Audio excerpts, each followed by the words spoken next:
to exercise 7. Very lame.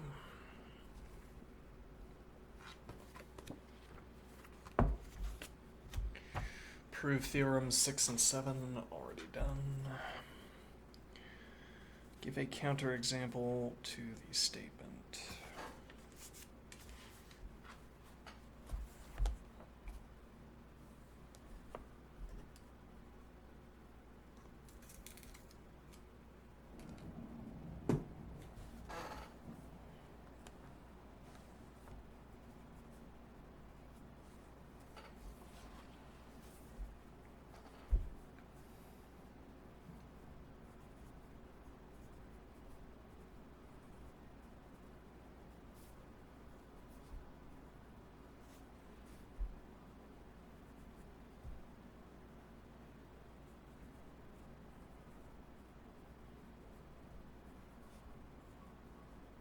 I wonder if it might be this pencil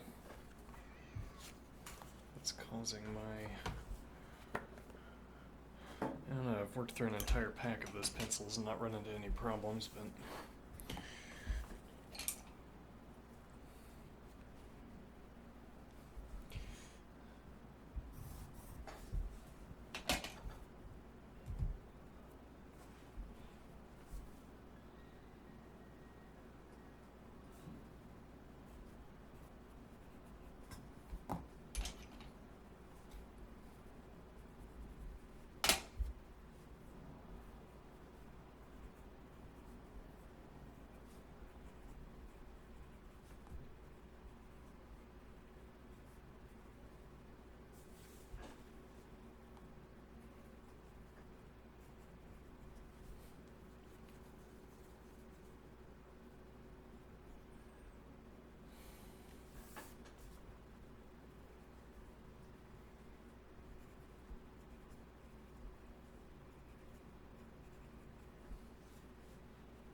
So this is where we run into the problem with this assertion.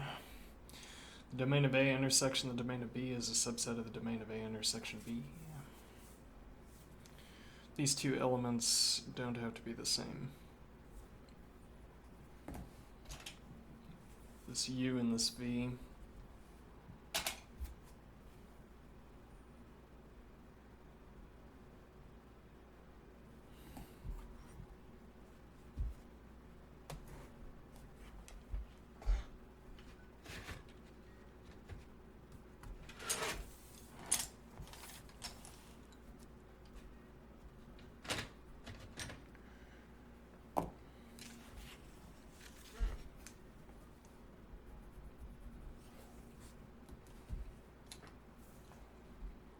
Oh, wrong one. That's fine.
I should have just put that on the same line. Oh well.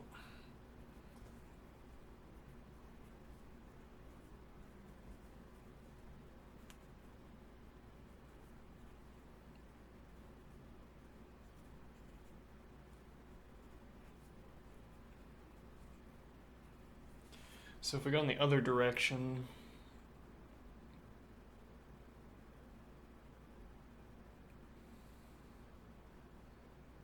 we get that we can get whether we are compelled to choose the same. The ordered pair TU is an element of both. We're not compelled to choose that going in the other direction. Okay, but what is the example then? What is the counterexample?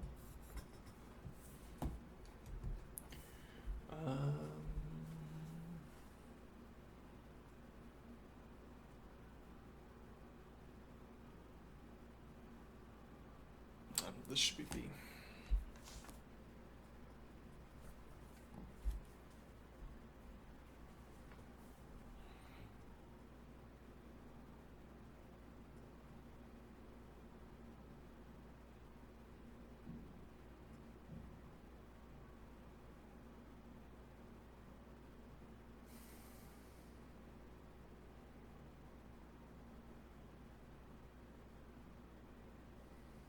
Right, well, if I have that A, if I literally just choose A is equal to the set containing as elements the ordered pair TU, and B is equal to the set containing as elements the ordered pair TV,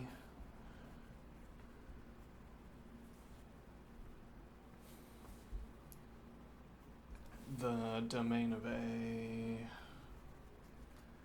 is equal to T, the domain of B, rather the set containing T, domain of B is equal to the set containing T,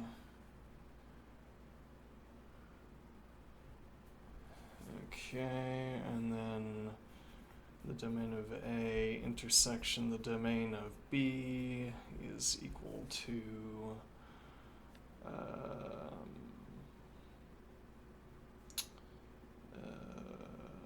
T, the set containing as elements T,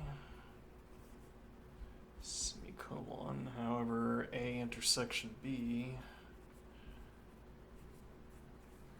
is equal to the empty set, and the domain of A intersection B, which is equal to the domain of the empty set, is equal to the empty set.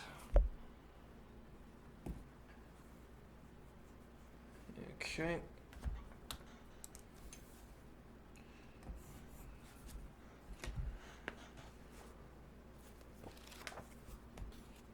Exercise 9, proof theorems 8, 9, and 10. Done.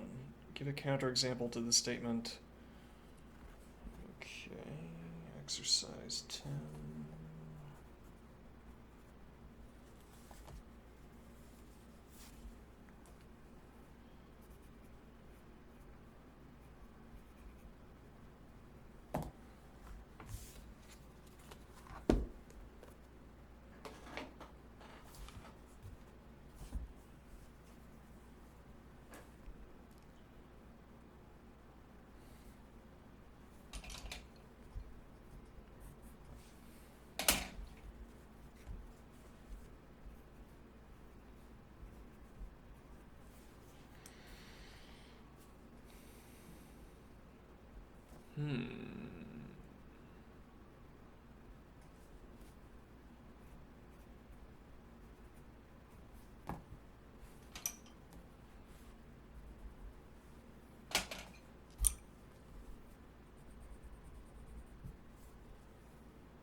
So this should be a capital letter because we're talking about a set where...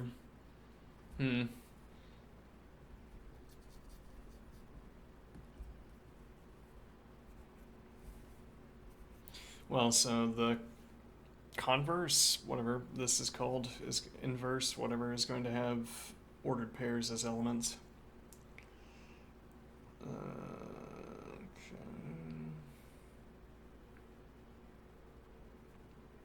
Well, that's as far as we get from that direction, so that's not so useful.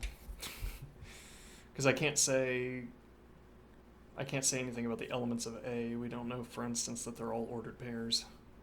Whereas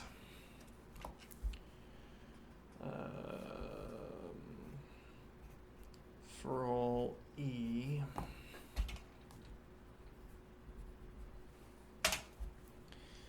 E is an element of A converse.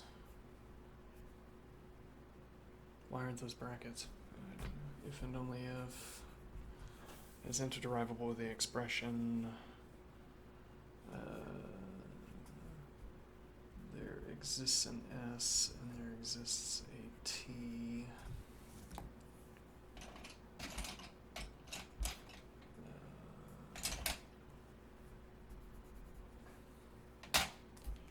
Such that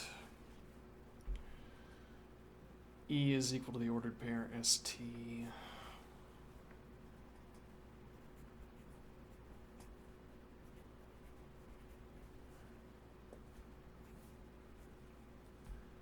And the ordered pair TS is an element of A converse. Okay. Which is interderivable with the expression E is equal, we'll go ahead and use the existential, get the quantifiers back in here.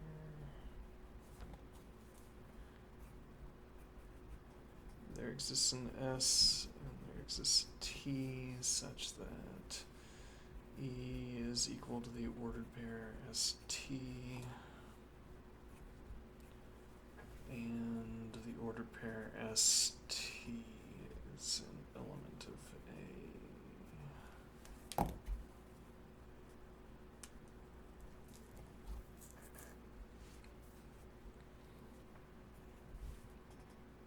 Okay. Which is interderivable with the expression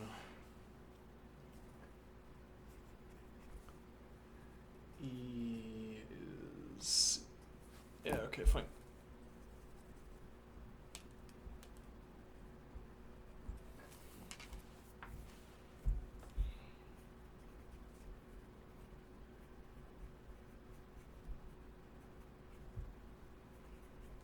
Exists an S and there exists a T such that E is equal to the ordered pair ST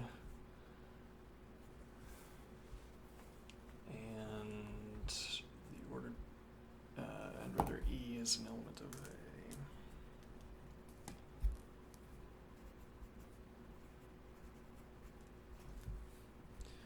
Which is only forward derivable with the expression that E is an element of A.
Now, if we'd started with the expression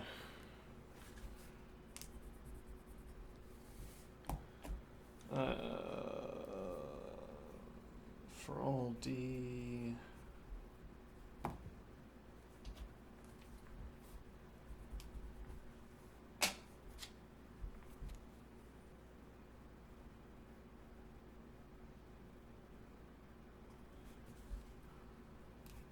D is an element of A,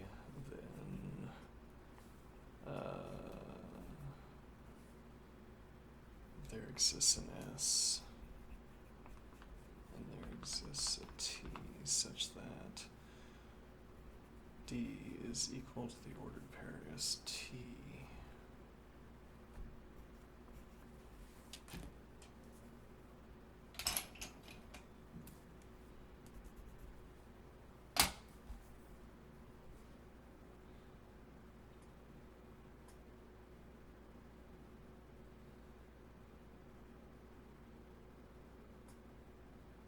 Or we take that as a premise, I suppose. I'm not sure how to weave that into this outside of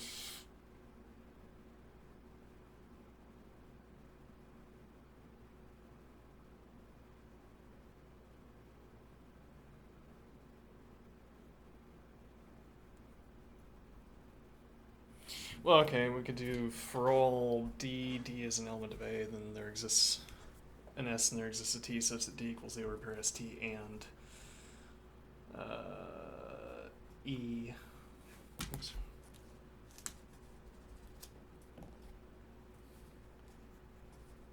Is an element of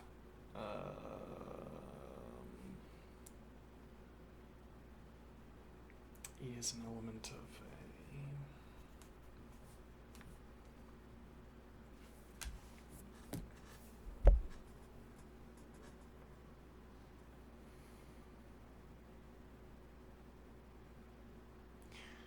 So this is interderivable.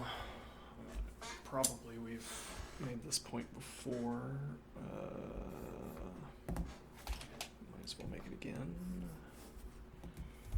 That if I have P then Q,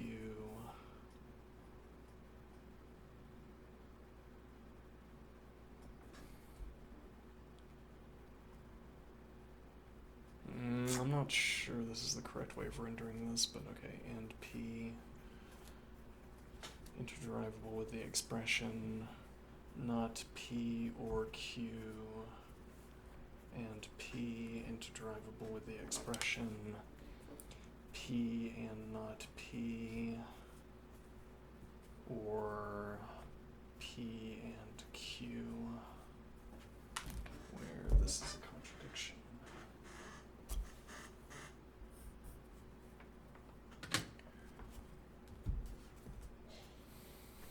Which is interderivable with P and Q. So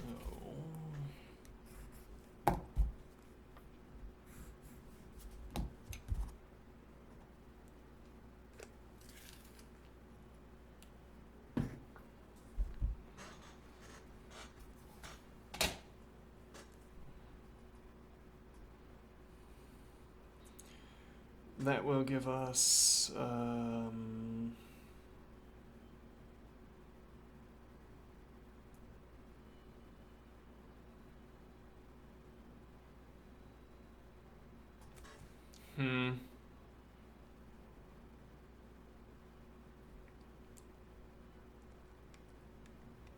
yeah, well, the proper way of doing this might be to step down this universal quantifier into a particular expression. Or we could say we don't need to do that. For all D, D is an element of A, E is an element of A. Okay, then we'll get... yeah, then this is no longer a universal quantifier. Yeah, but we've just shown that we don't need the universal quantifier.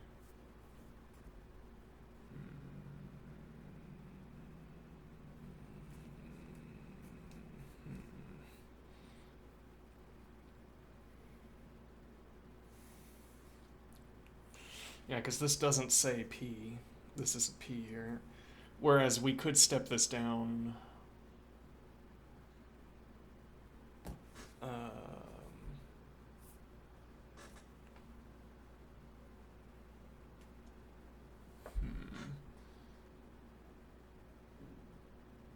We could step this down to saying if E is an element of A, then there exists an S and there exists a T such that E is equal to the order pair ST, but that would be stepping down from the universal quantifier.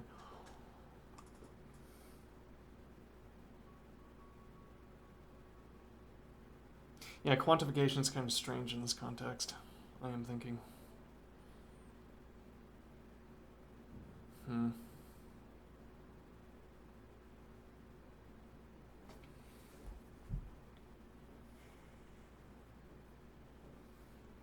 Well, we could try. Let's see.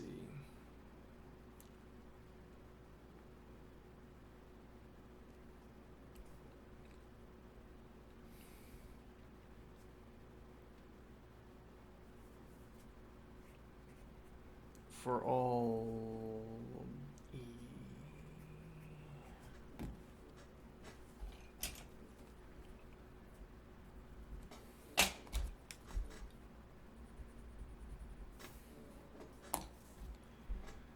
For all E,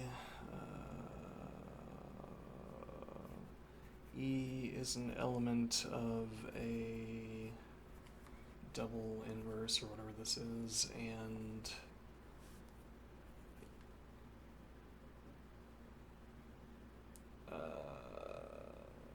if E is an element, because here we have the universal quantifier, so that should be fine. If E is an element of A, then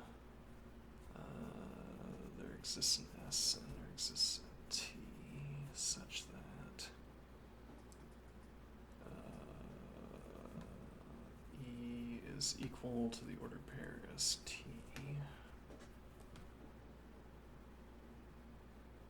Okay, and we will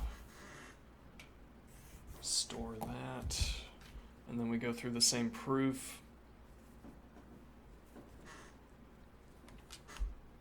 Where we get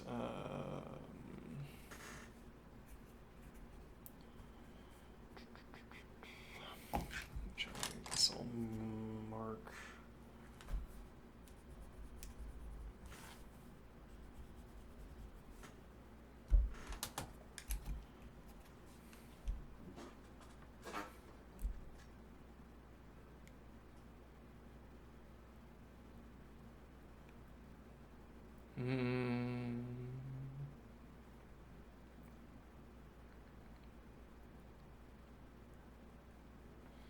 yeah, now that I'm thinking about it, I'm not sure what this is giving us exactly.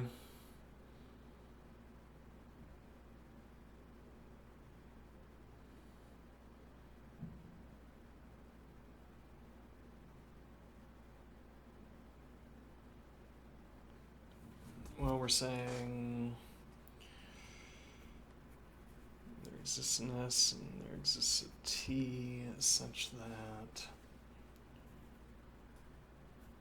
E is equal to the ordered pair ST, and E is an element of A, and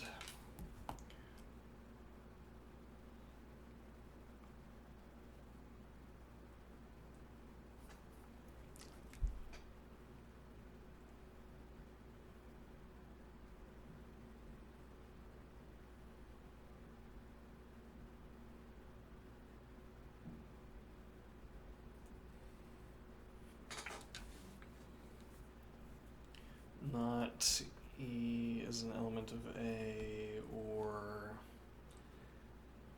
E equals the ordered pair ST.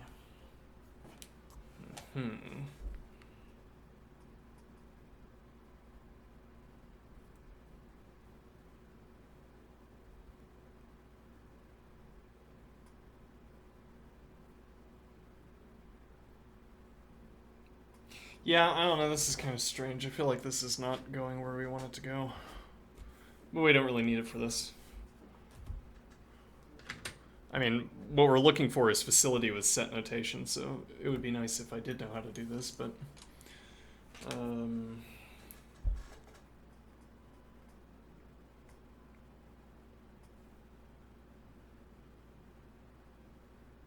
well, whatever.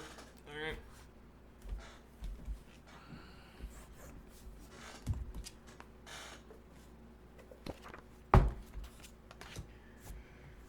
Exercise 11.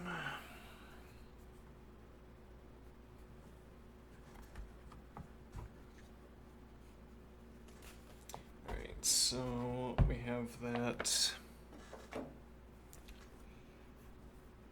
A by B, and I'm just going to do a flat line instead of this curve because I can't make that look good. Alright, is equal to B by A.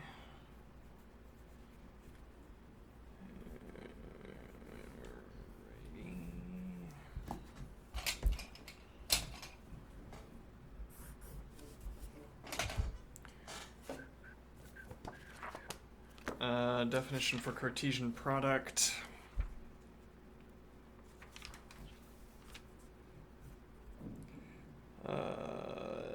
C by D is equal to the set containing as elements ordered pairs of the form PQ such that P is an element of C and Q is an element of D. Okay. So for all E,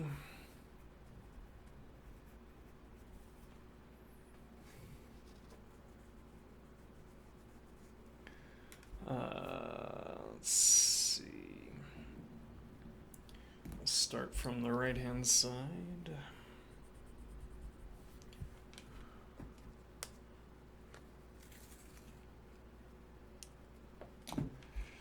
For all E,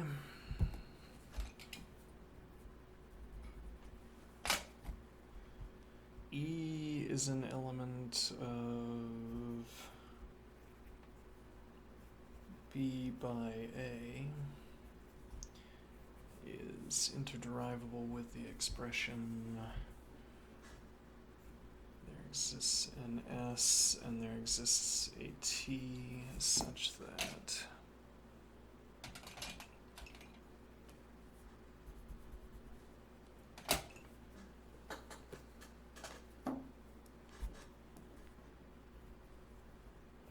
E is equal to the ordered pair ST and S is an element of B and T is an element of A.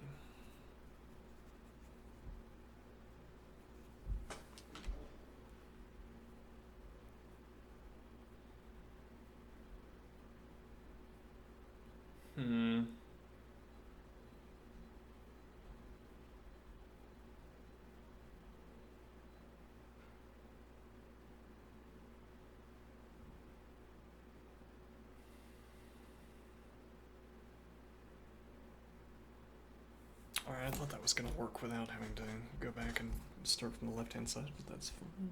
Let's see. For all F,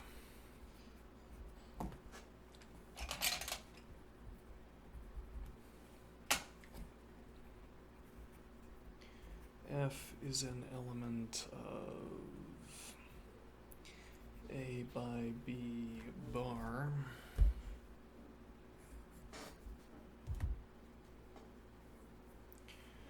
is interderivable with the expression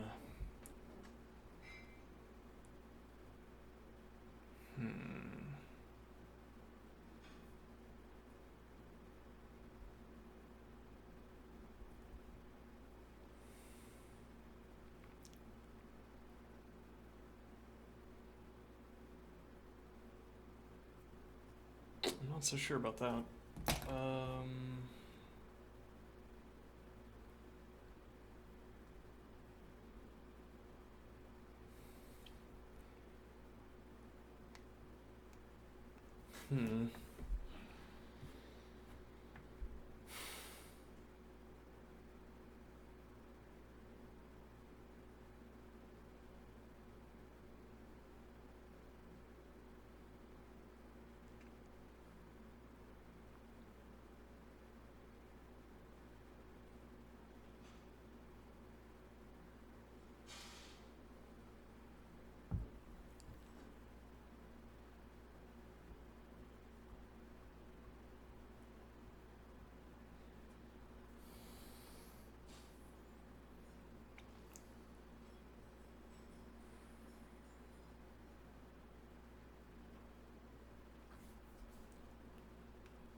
I'm not sure how the derivation is supposed to go. I understand the meaning of this, I guess. Like if we instead started with the expression, we don't typically do this, but if we started with the expression for all ordered pairs of the form M in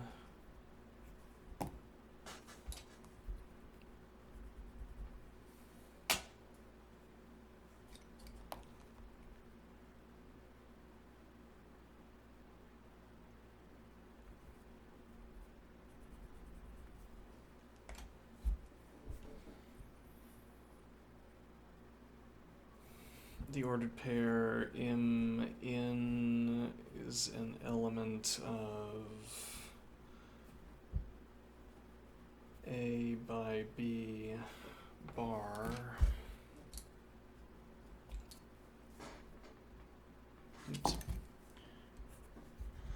is interderivable with the expression the ordered pair in M is an element of A by B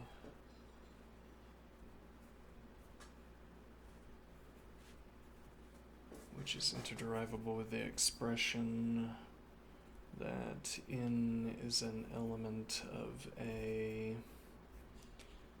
and M is an element of B.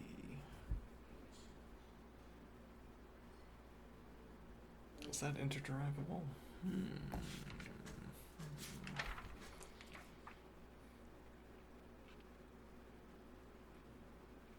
Yeah. Okay.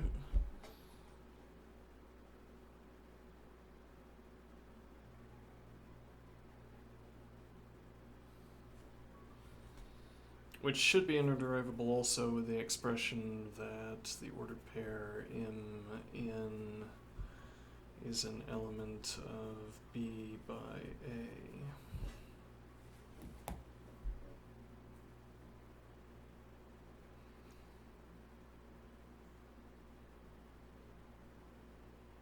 I can always, we've given ourselves the option to and on this kind of expression, this kind of term rather, whenever we want.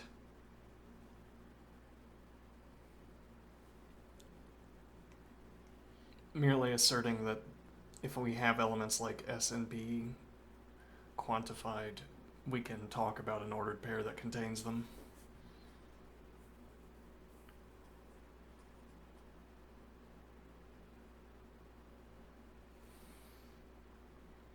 Okay, but again, we normally don't quantify like this, and I would rather be able to... Yeah, but okay, if I'm willing to take a step like this, then we could just go back and do...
Okay, but actually we don't want to drop that.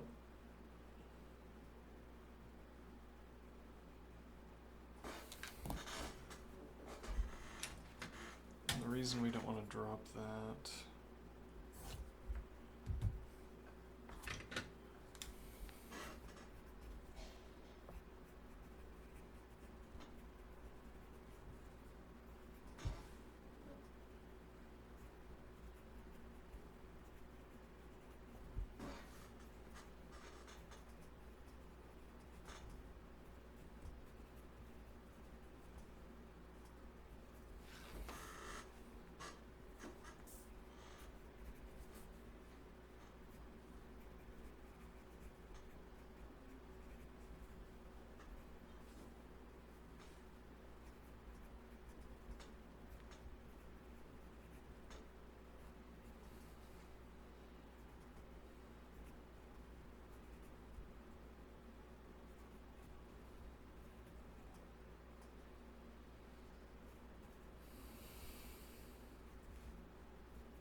So we hang on to this E equals the order pair ST expression so that at the end when we have the order pair ST is an element of A by B and E is equal to the order pair ST, we get E is an element of A by B. We only have interderivability.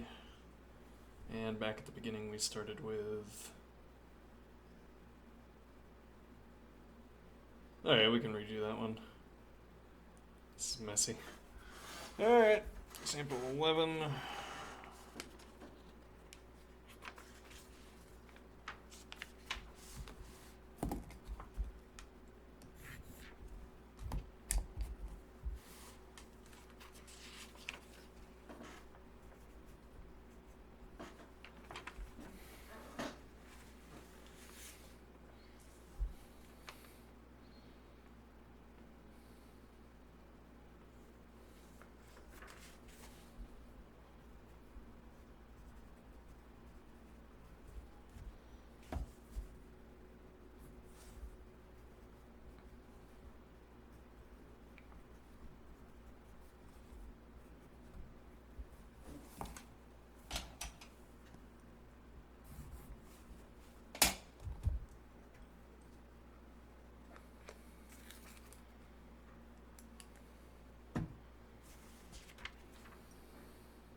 Alright, there you go.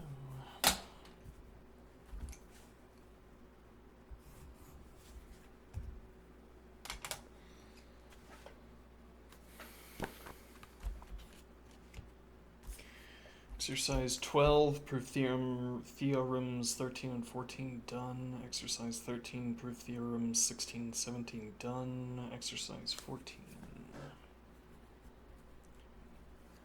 Prove that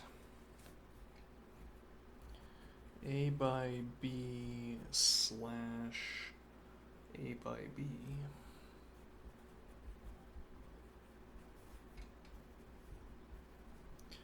is a subset of A by B. Alright, let's look up this curious notation, slash notation.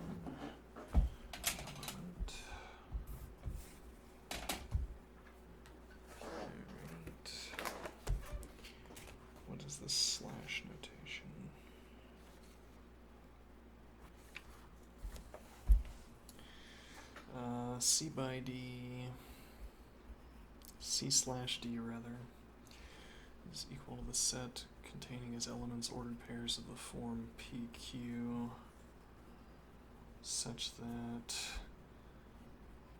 there exists an R such that,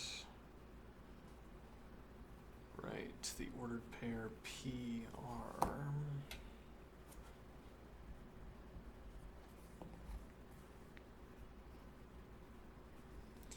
is an element of C, and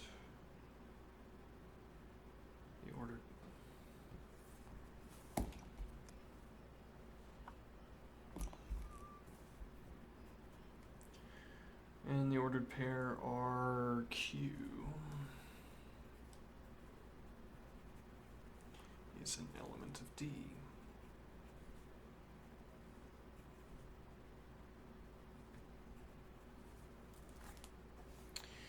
Which is definition 7.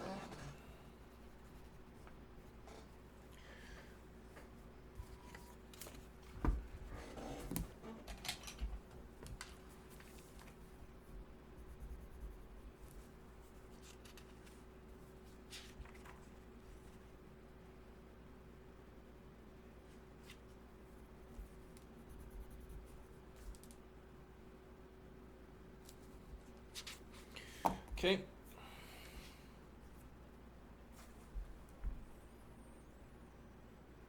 So we are interested in ordered pairs, so we'll use a capital letter variable.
This is going to be a multi-liner, I think. I don't think we're going to fit this.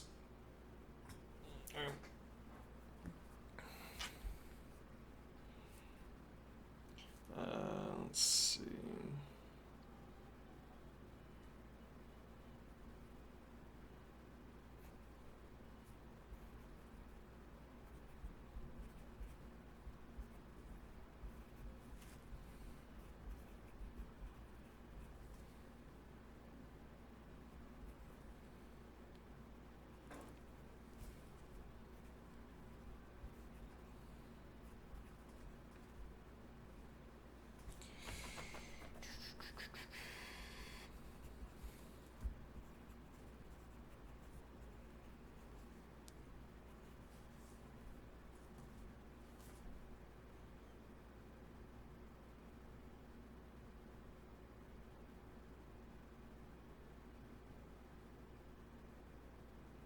Actually, that would have probably been fine. I don't know, it might not have fit.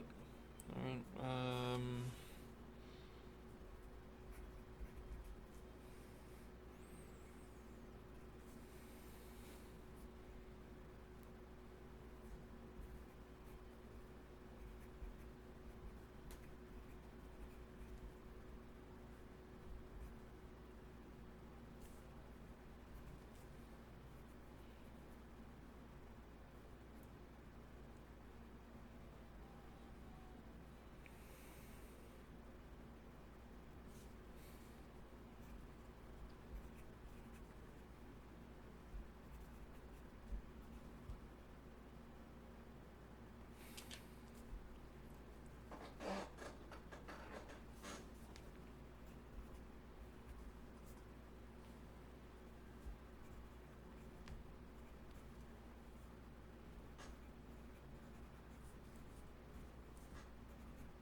subset status because we have to step down. We don't care about these U elements anymore.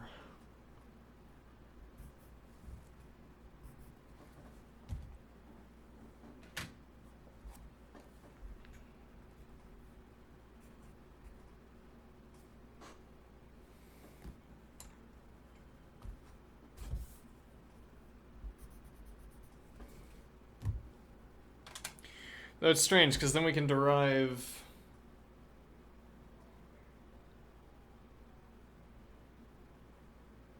If we stored these instead, so we had and blue, then we could derive that E is an element of A by B, and then we just have this hanger on.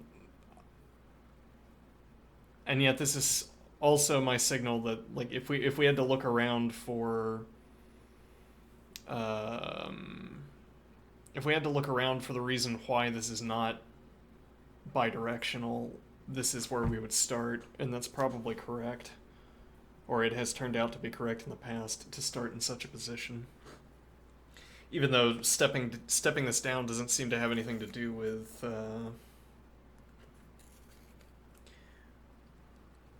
Oh, well, the... Point is that we can't infer the existence of these elements, I guess. Yeah, we can try it and see what happens, but okay.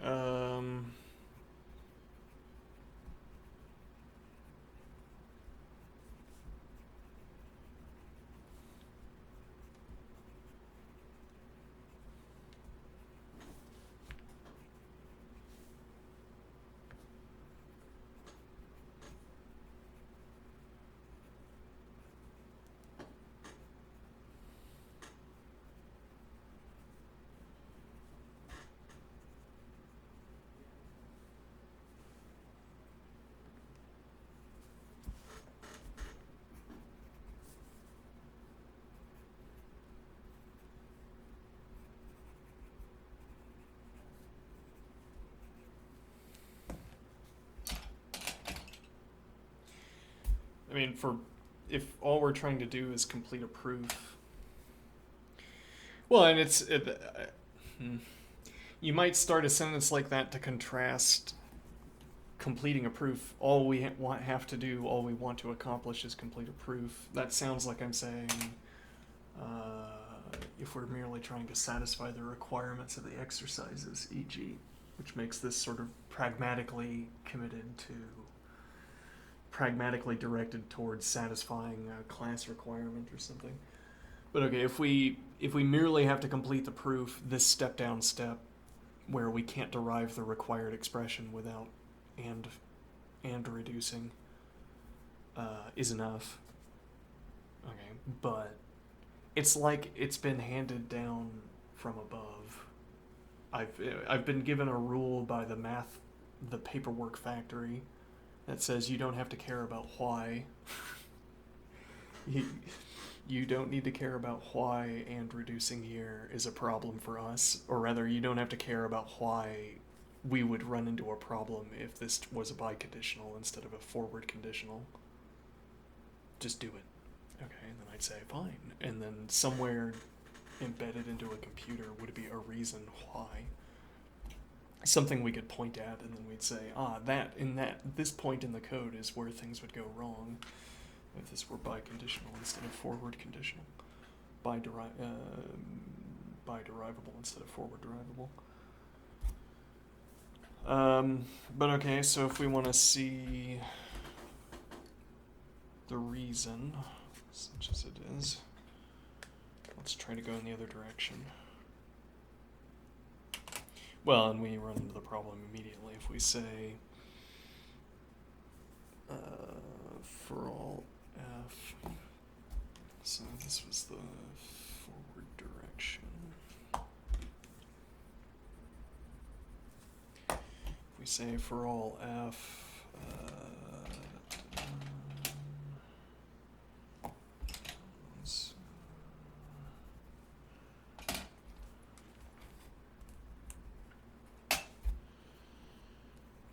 f is an element of A by B is is interderivable with the expression that there exists an m, and there exists an n such that E is equal to the ordered pair m n, and m is an element of A, and n is an element of B. Alright. Now we would have to say, we'd have to and on these two expressions. So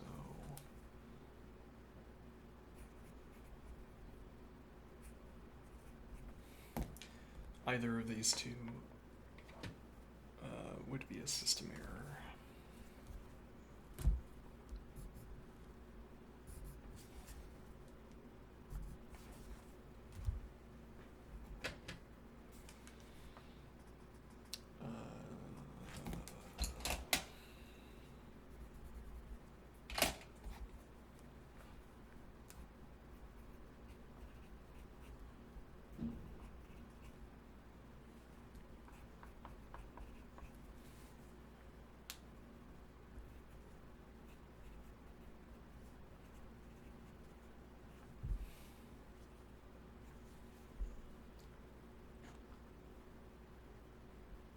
Actually,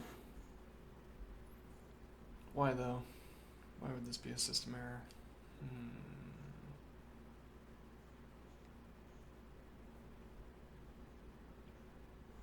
No, I'm not so sure, because all we're saying...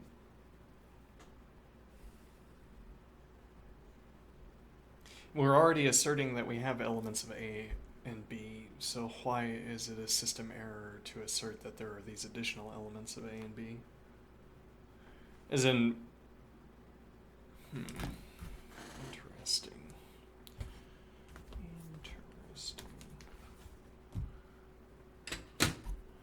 So...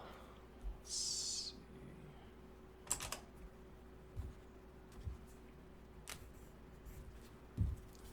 If we go back to this expression, and we say...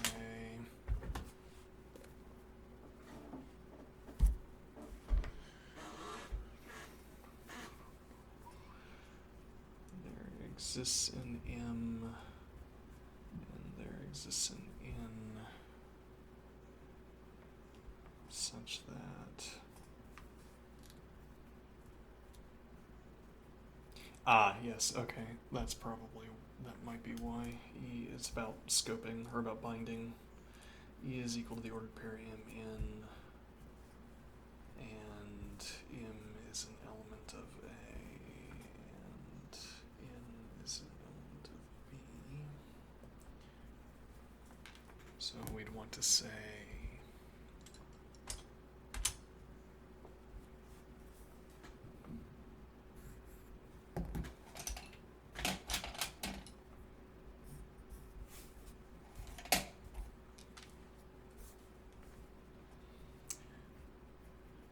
there exists an M and there exists an N such that M is an element of A and N is an element of B. Seemingly should be interderivable with the expression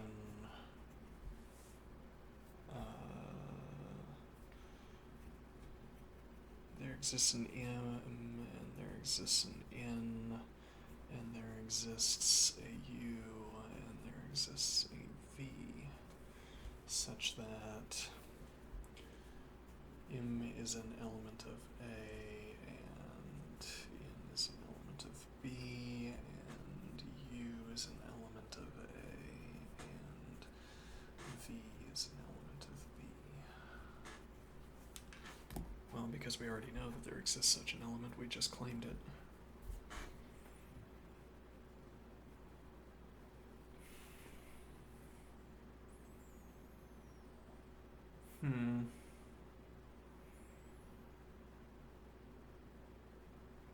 And so my tentative answer to this is that M and N are involved in this expression.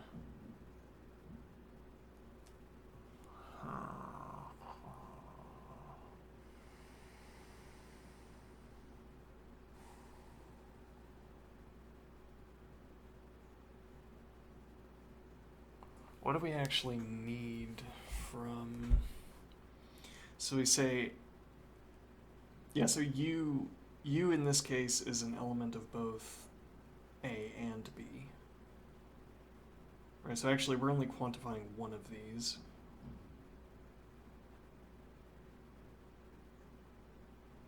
Okay, let's see.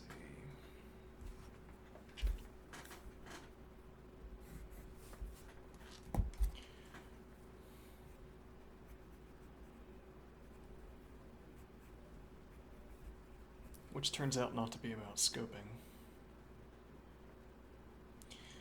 There exists an M and there exists an N such that M is an element of A and N is an element of B.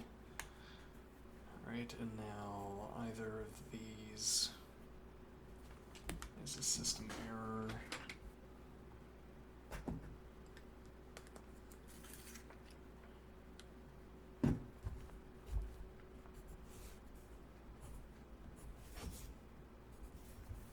To assert that there exists an M and there exists an N and there exists an L such that M is an element of A and N is an element of B and L is an element of A and L is an element of B, which is the requirement we have from up here.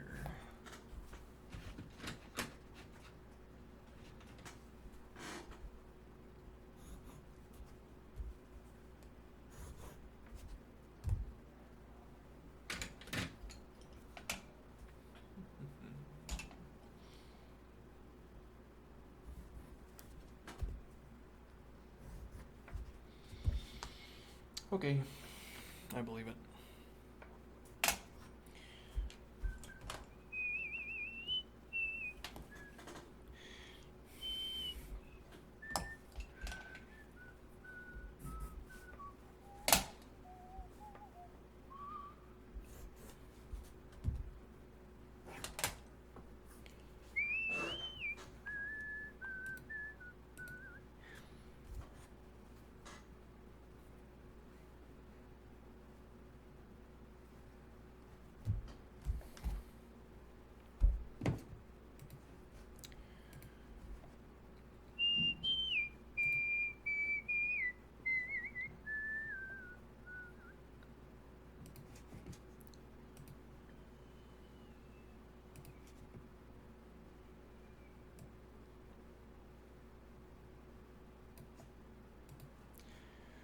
Anybody catches wind of cheap faceted glass flowers? I am in the market. I guess I'd have to buy them locally. I assume shipping glass flowers would be expensive. More expensive than the cheap glass flowers we're looking to acquire. I like glass. Anyway, let's see. So, moving on to exercise.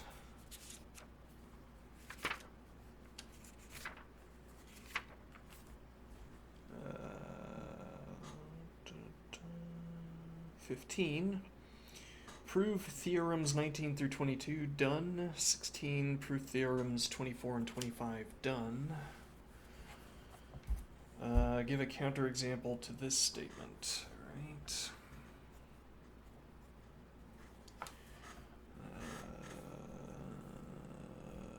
A slash B intersection A slash C is a subset of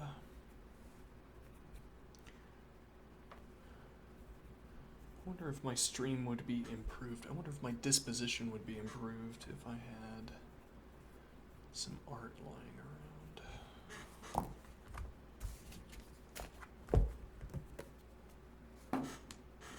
like glass flowers. Faceted glass. Yeah. Okay. Let's see.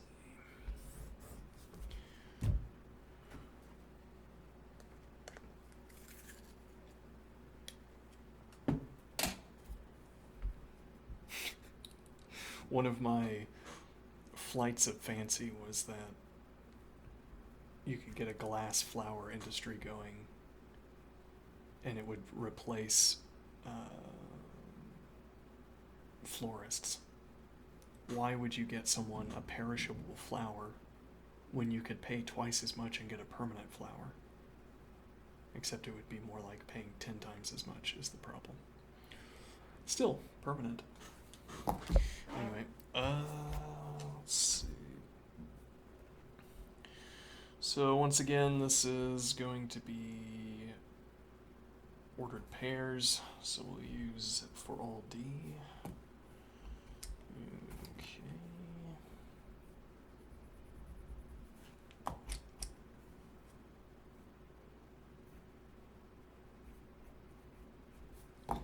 For all D.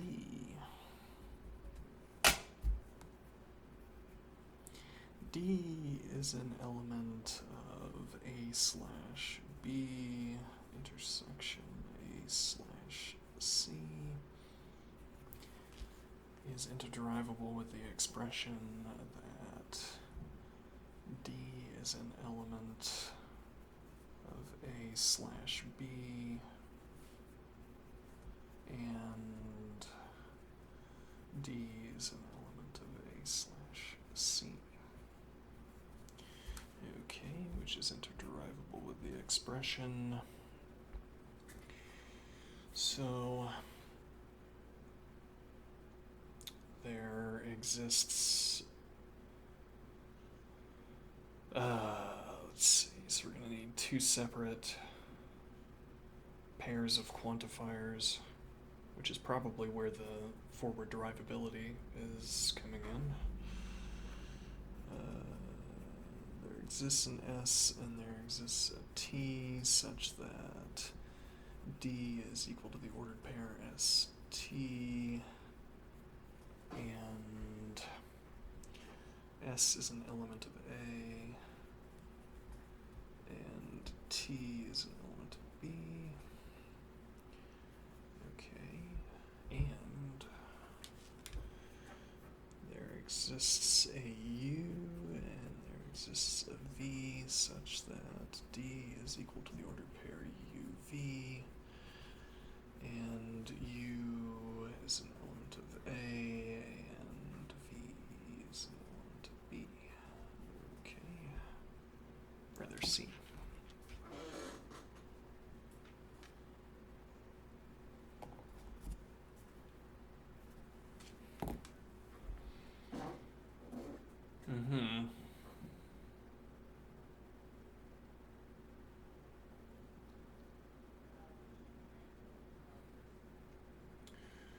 Okay, which gives us that S is equal to U and T is equal to V.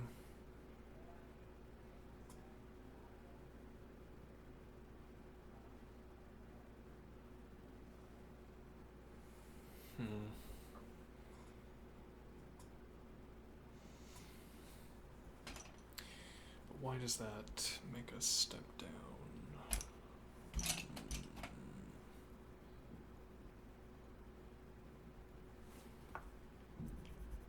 Let's see.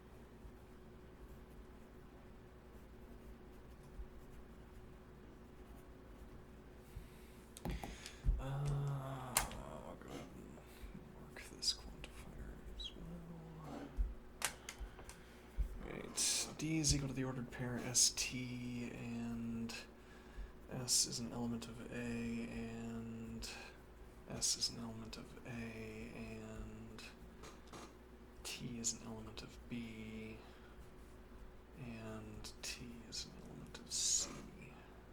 Okay. So I'll go ahead and collapse one of these.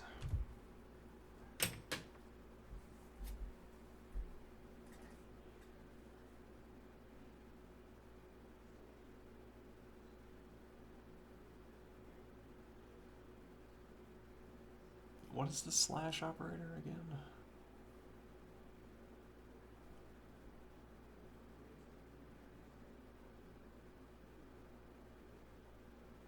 Oh, I made a mistake. Yeah, well, actually, that's a good thing. In a way. Because I didn't see how this proof was going to turn out.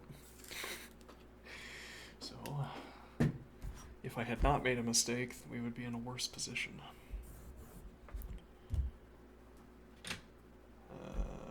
The initial... Yep, this is the error creeps in. Alright. So, rather...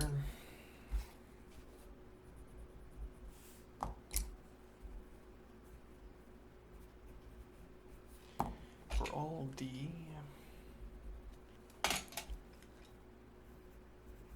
D is an element of A slash B intersection A slash C.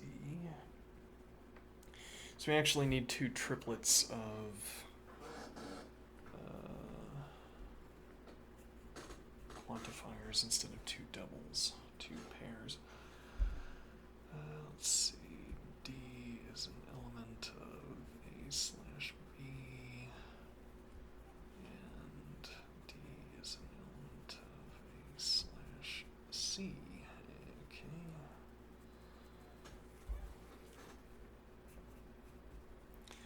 There exists an R.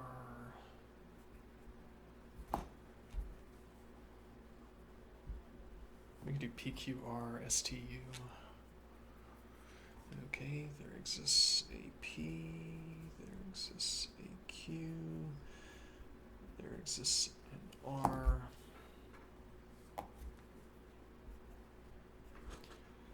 Okay. Such that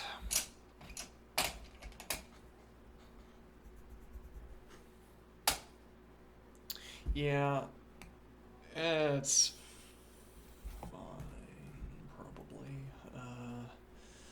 D is equal to the ordered pair PQ and the ordered pair PR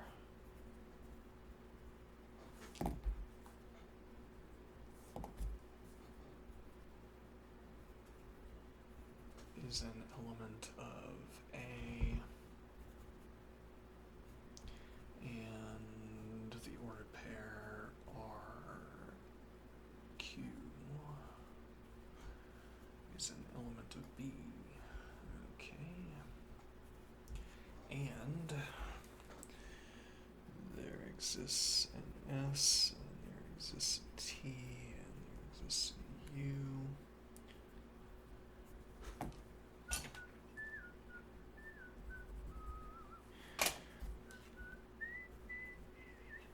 Such that D is equal to the ordered pair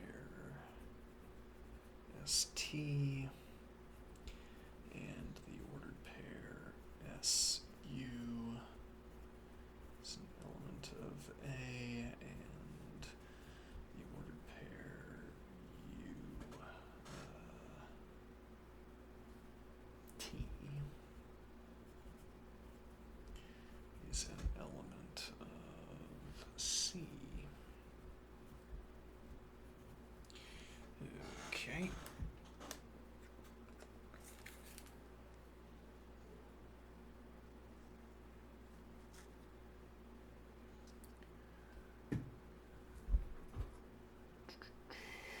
which gives us that P equals S and Q equals T. Okay. So interderivable, but however, what that does not give us is the equality between R and U. Notably. So there exists a P, there exists a Q, there exists an R, and there exists a U.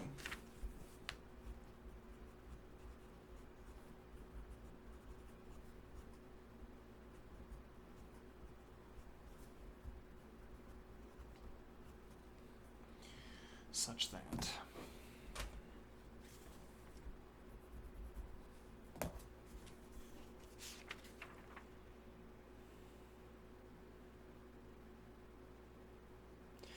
D equals the ordered pair PQ.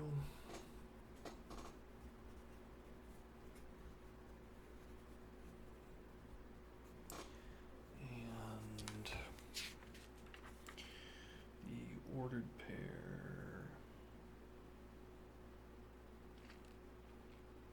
PR is an element of A.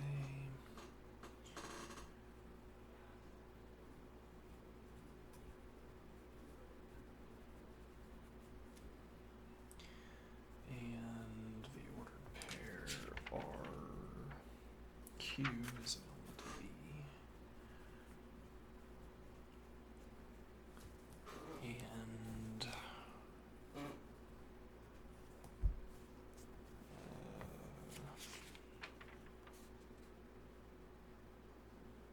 the ordered pair SU is an element of A.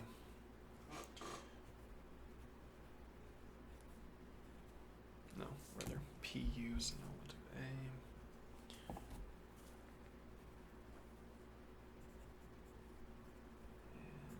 And the ordered pair UQ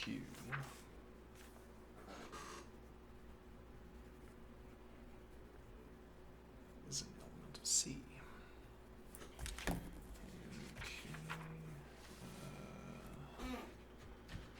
will do this notation when we leverage the equality that we derive from such statements.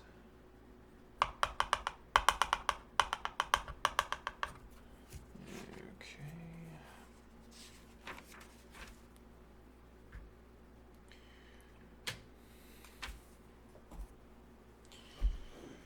Now what?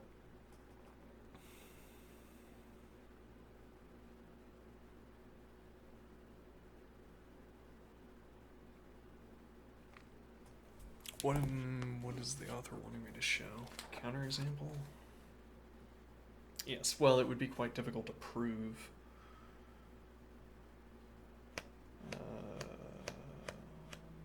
Yeah, so this highlights, again, the point that we've been hammering on here, which is that in the course of the proof we get... Yeah, well, I mean, the skill of looking at our proof and figuring out what the counterexample is supposed to be is not necessarily developed by working through proofs. At least not without the addendum of finding such counterexamples as practice, but in this case, this is where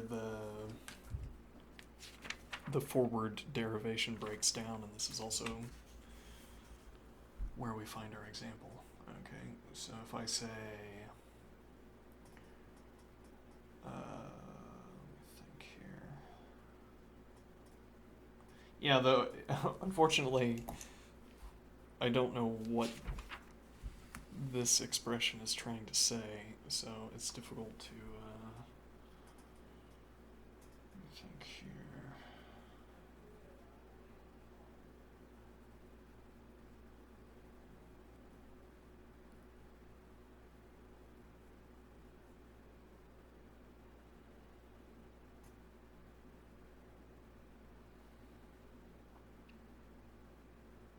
Right, well, again, actually, this gives us the verbatim expression. the verbatim example if I just use these letters as particulars instead of as variables. So if I say that A is equal to the set containing as elements ordered pairs P, R, and P, U, and then I say that B is equal to the set containing as elements the ordered pair R, Q, and then C is equal to the set containing as elements the ordered pair U, Q. Okay.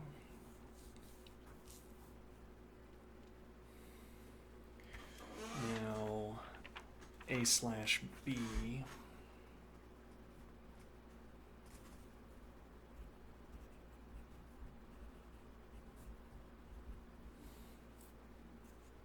Oh, that's by B, A slash B. So, PRRQ is equal to the set containing as elements PQ. And A slash C is equal to the set containing as elements UQ. No, rather RQ.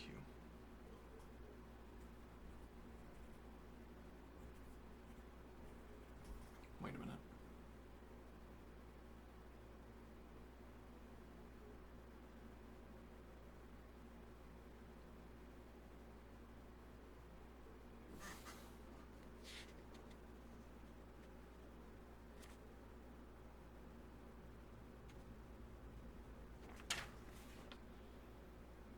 That's not correct. Well, that is correct. However, this is not leading into a correct example. Why not? Let's see.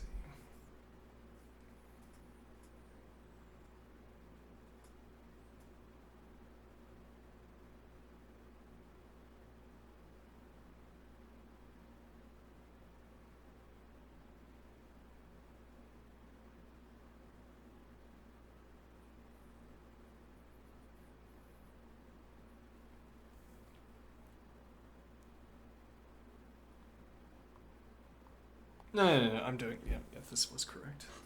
That letter is wrong. There we go. Okay. PU, UQ, PQ. Alright. Semicolon, and now B intersection C is equal to the empty set. So that A slash B intersection C is also equal to the empty set, which is not equal to the set containing its elements. The ordered pair PQ. Notably. Okay.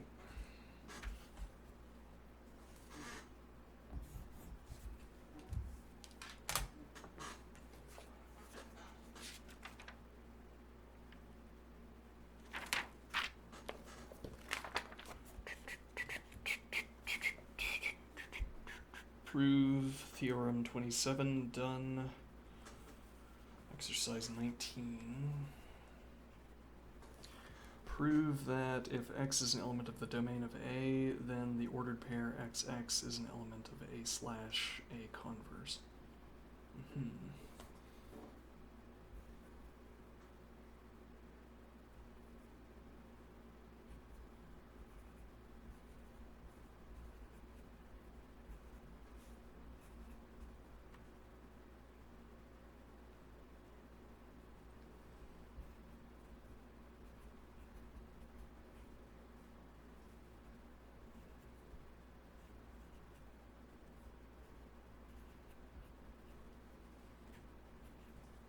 Okay.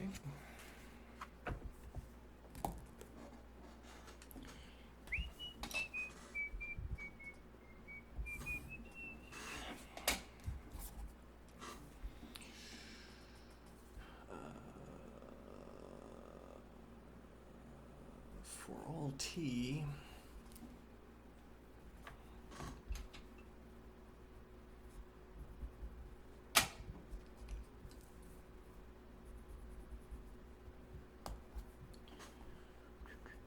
t is an element of the domain of A, is interderivable with the expression there exists a U such that the ordered pair TU is an element of A. Okay.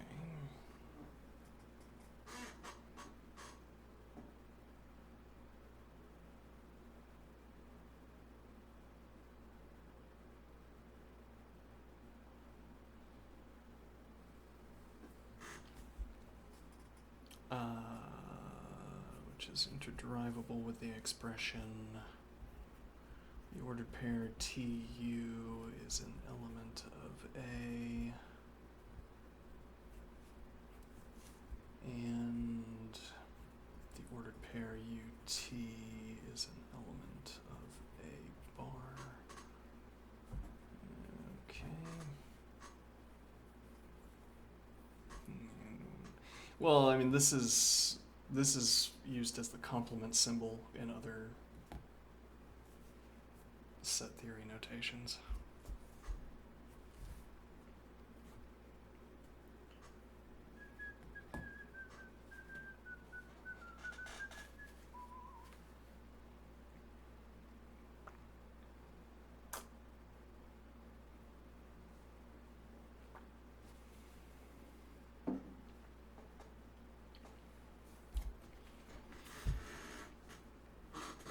All right, now what do we do?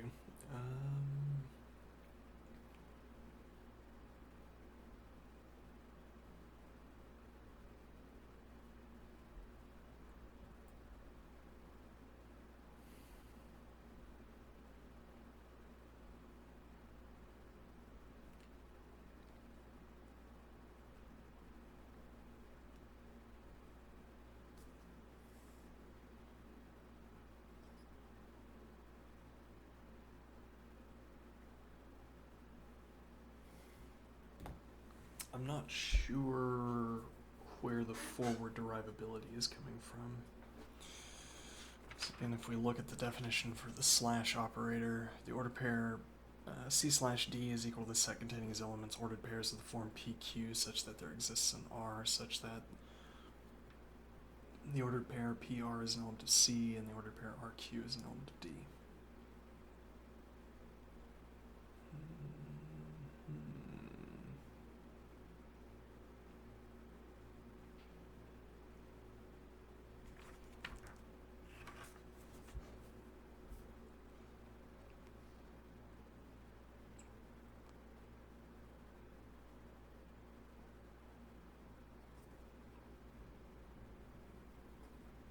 Now, there's always the cop-out that if you have interderivability, you also have forward derivability, but we don't want to use that unless we have to.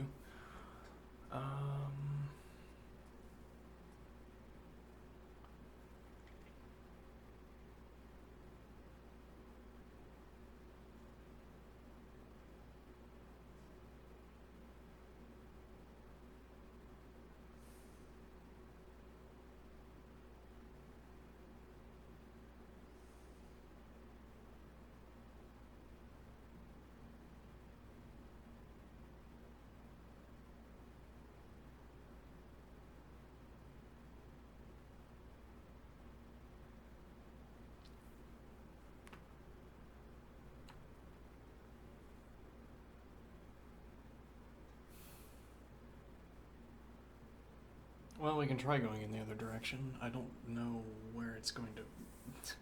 I don't think it's going to break down if it's not already breaking down. I'll just say interderivable with the order pair T is an element of A/A bar. Okay.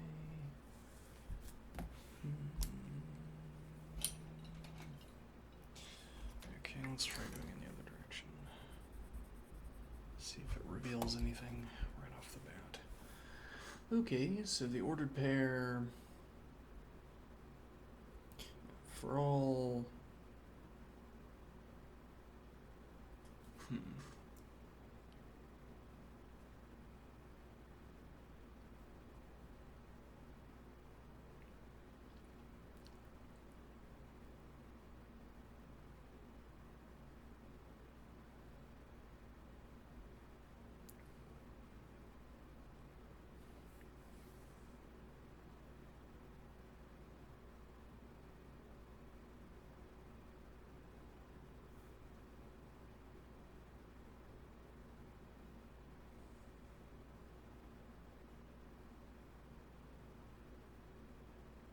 Yeah, I don't see any problem with the U quantification.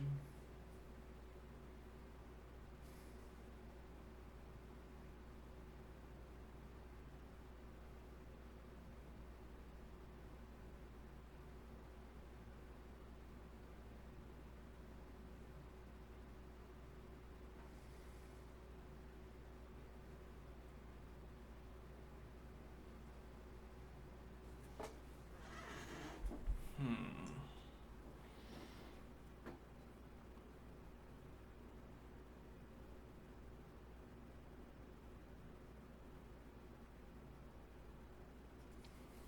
Well, if I say for all D. Forgot the quantifier there. Alright, for all D.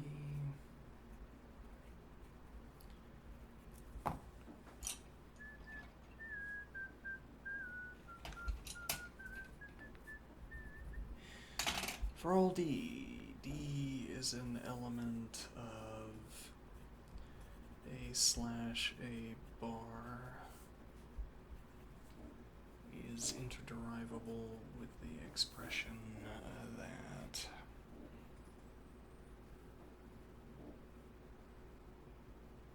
I'll say there exists. Okay, we'll do.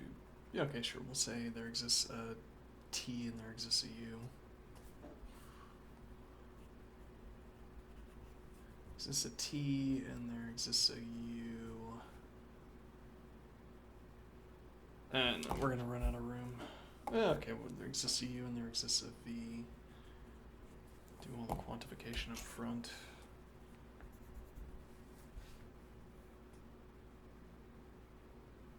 I guess maybe that is the point.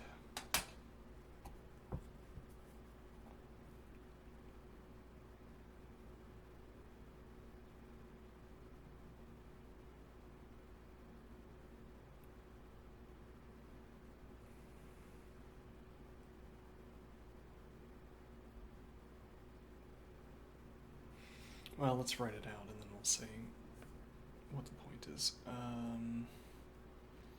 Okay, so such that D is equal to the ordered pair TU and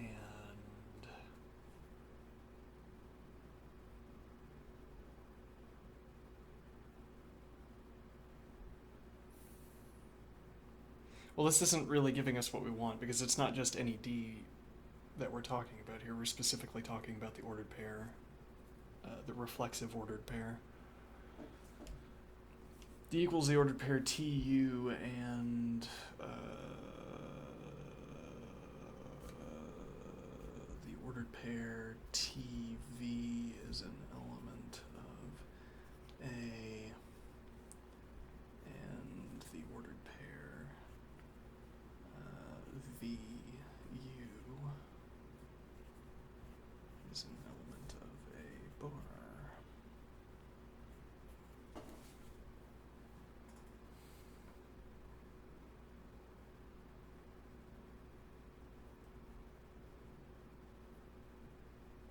Okay, which does in fact give us that T is an element of the domain of A.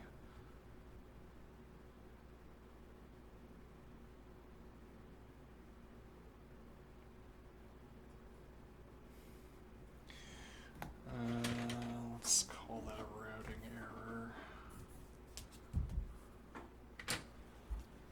Alright, start over by specifying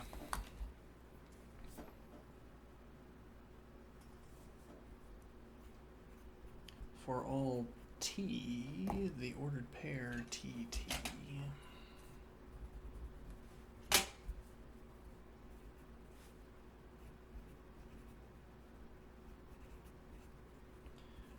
is an element of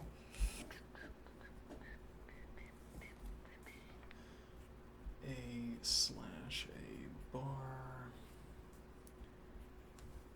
is interderivable with the expression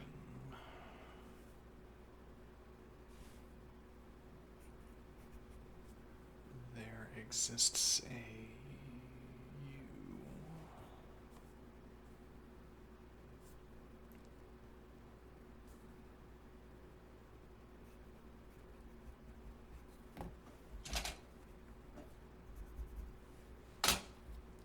Such that the ordered pair TU is an element of A, and the ordered pair UT is an element of A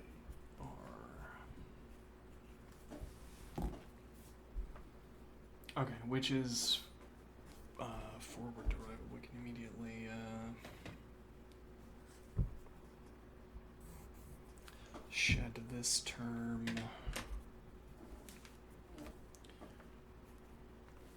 Which actually, I don't think we wouldn't have to step down the biconditional here either, because this is already mutually derivable with the expression that the ordered pair TU is an element of A.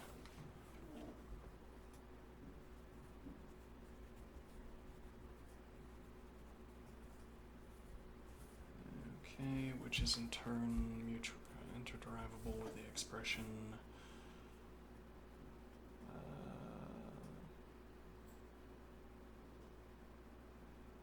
so actually this highlights, let me finish the proof, but this highlights something I want to point at.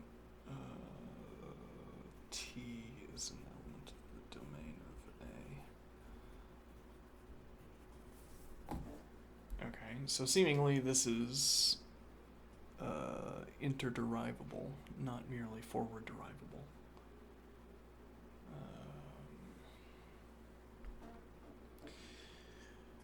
This, I think, highlights our quantification question.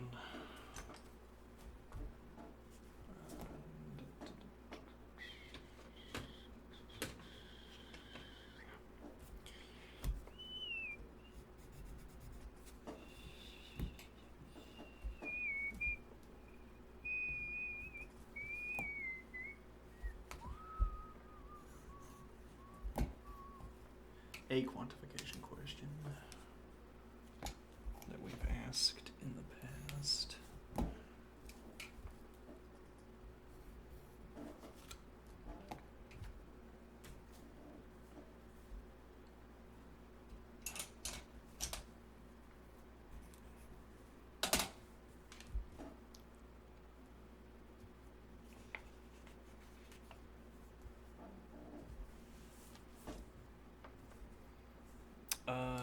So if we do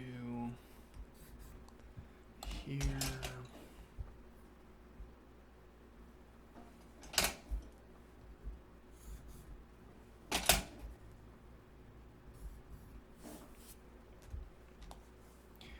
so if I did not do a quantification and I merely said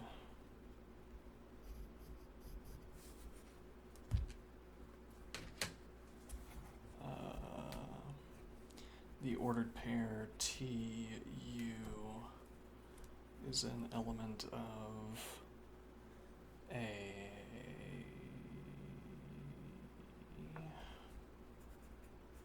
Now there's already a kind of problem with this, which is that then we're talking about individuals.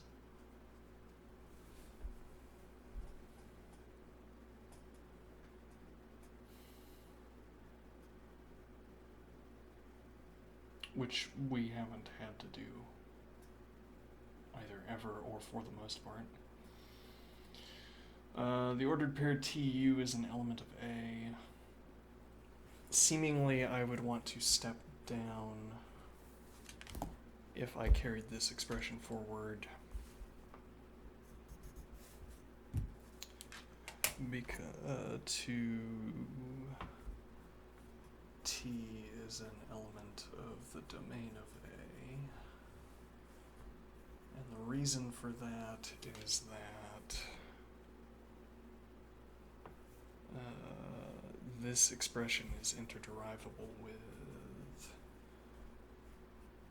there exists a V such that the ordered pair TV is an element of A, which doesn't make explicit mention of an individual U.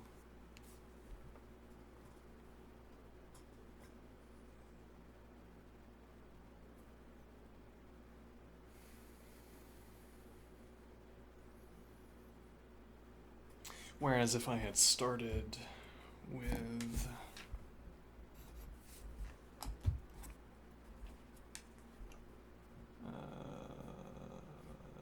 e.g. there exists a T and there exists a U,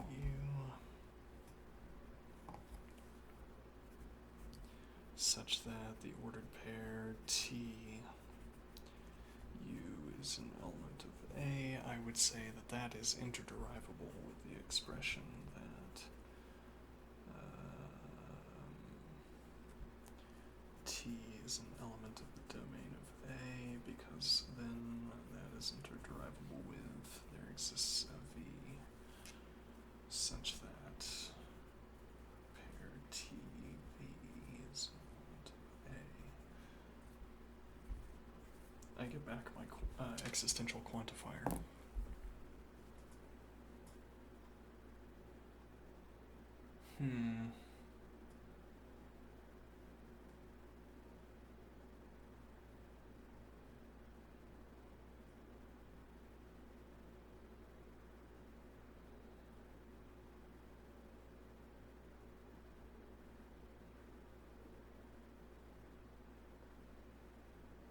Not sure what I'm missing here.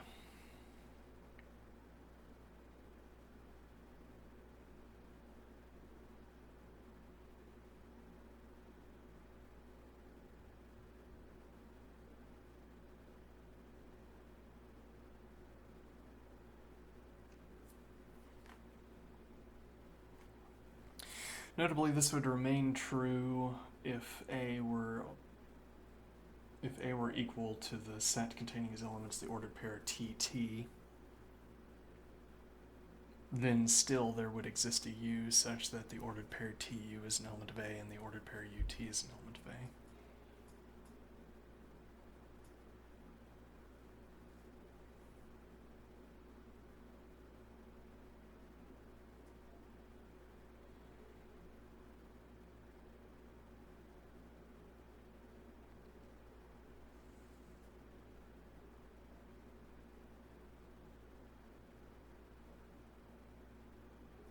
Yeah, I don't know about that one. We've been able to resolve all of these questions up to this point concerning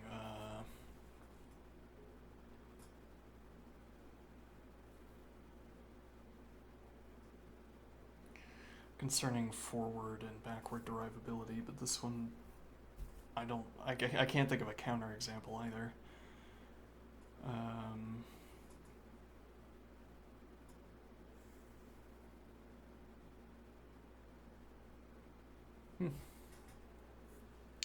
Oh well.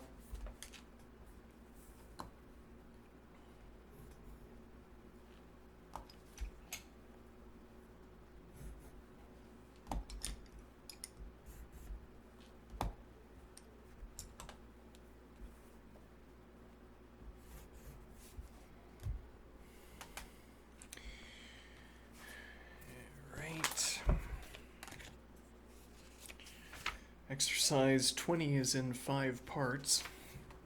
I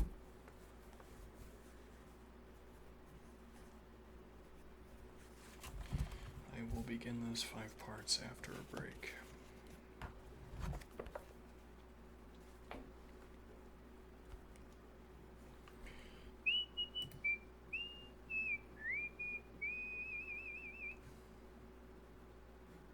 Left-handed give up?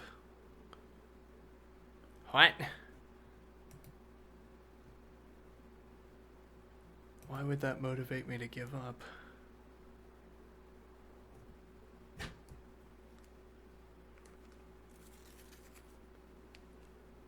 He did this like 7 years ago.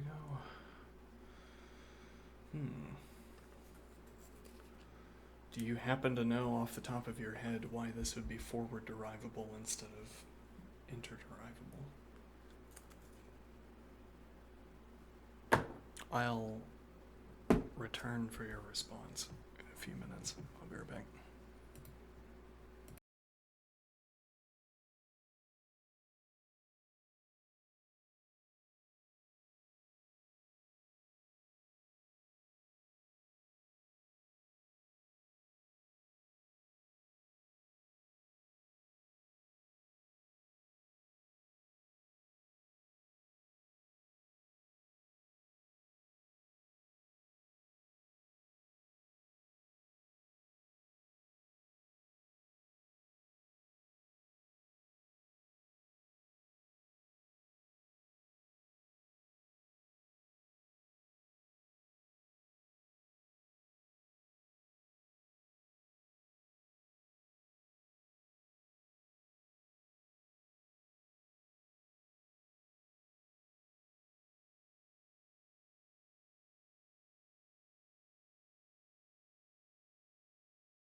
Alright, I'm back. I'm gonna do some squats.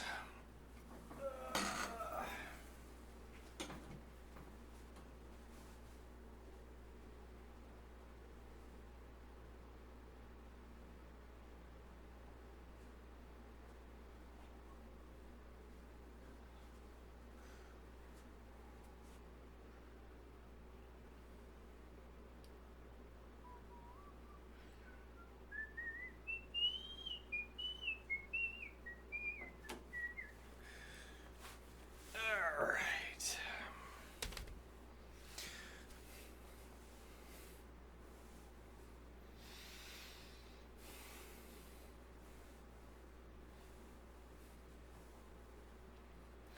I guess I can do these on camera. Demonstrate. It's gonna be upside down though. Alright. Reverse squats. These are advanced calisthenics.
exercising, and apparently now is when I start.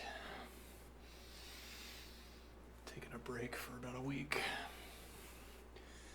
or so. Feels bad.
Well, I was planning to do 10 minutes of squats, which I would normally be able to do, but I don't know.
Yeah, I might need to do some upper body as well. Balance things out. Alright.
it.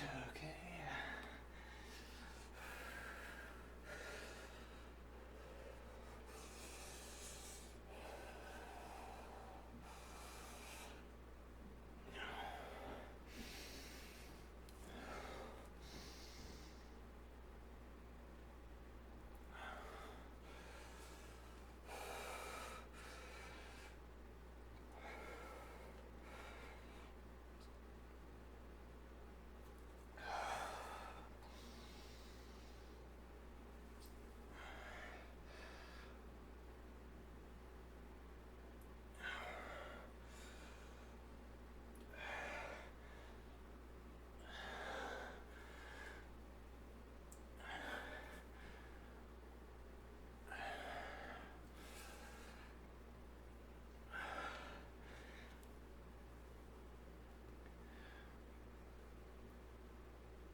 Okay.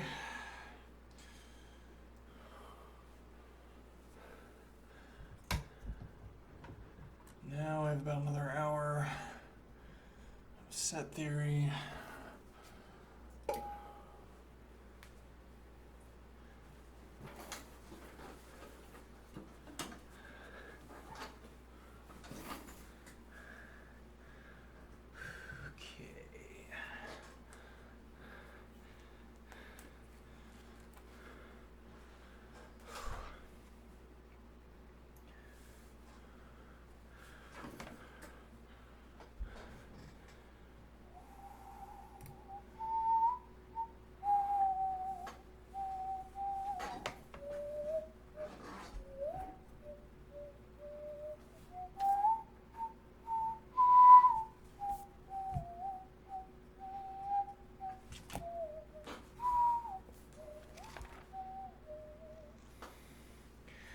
All right, R union A. Is it true that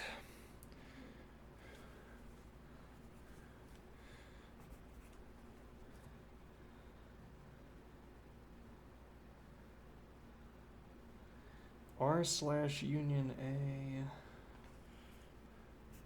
the big union of A, oh boy, is equal to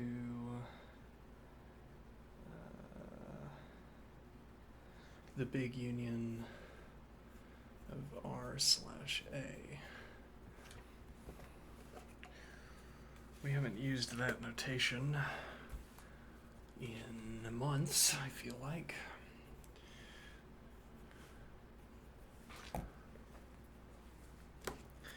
Well, let's find it.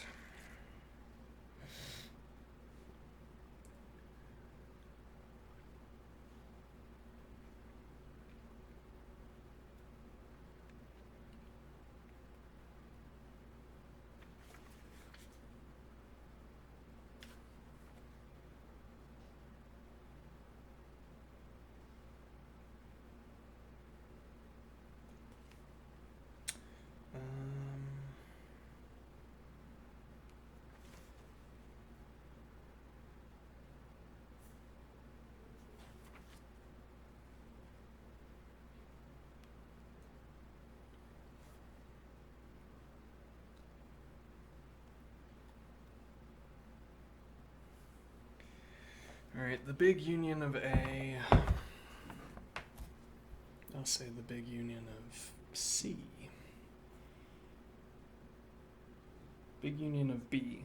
Okay, the big union of B is equal to the set containing as elements X, S, I'll say S such that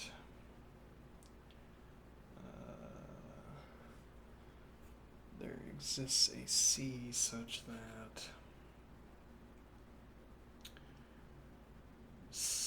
S is an element of C and C is an element of B. Alright.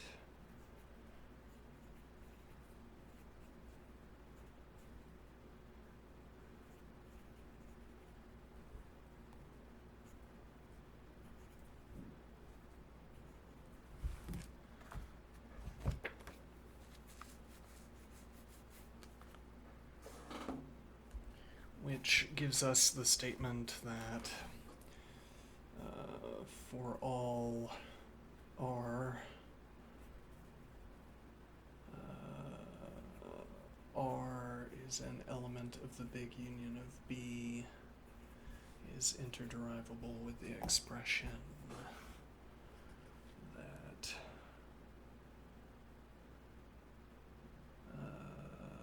there exists a C. I'll just use S.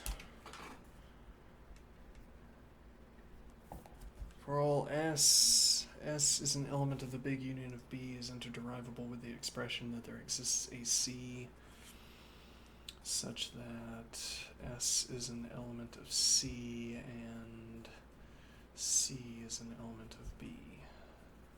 Okay.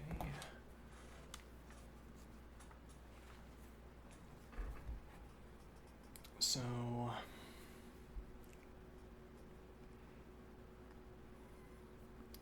and this is by, well, we lost it. It's way back here. Let's see. This is definition 13.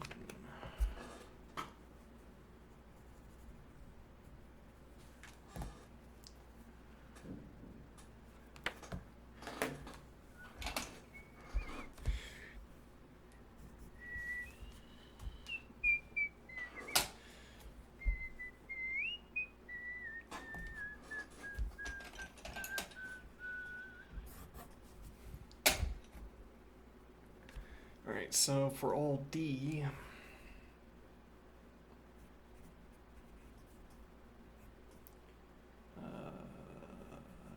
D is an element of R slash the big union of A is interderivable with the expression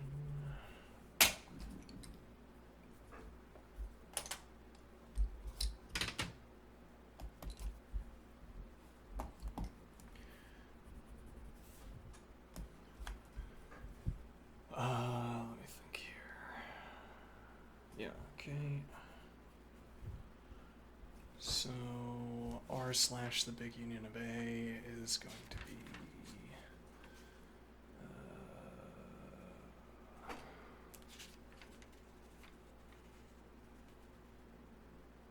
where did I put my definition for slash?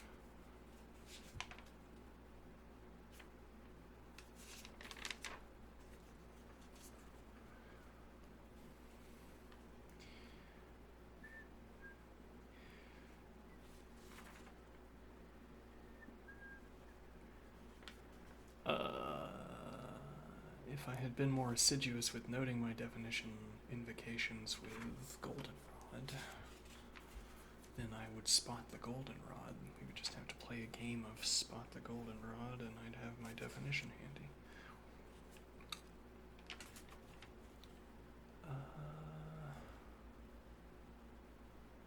We used that definition recently too. Actually, it would take less time to look it up in the book than we are currently spending. Okay, fine. Oh, right, it's, yeah, we have the definition here. There we go. We could have played, actually. There's the goldenrod right there. C slash D is equal to the set containing its elements ordered pairs of the form PQ such that there exists an R such that the ordered pair PR is an element of C and the ordered pair RQ is an element of D. Okay, so for all D, D is an element of R slash the big union of A is interderivable with the expression that there exists a P. Alright, probably should have used P here, but whatever.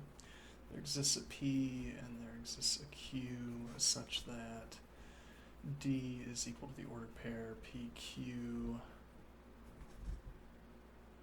and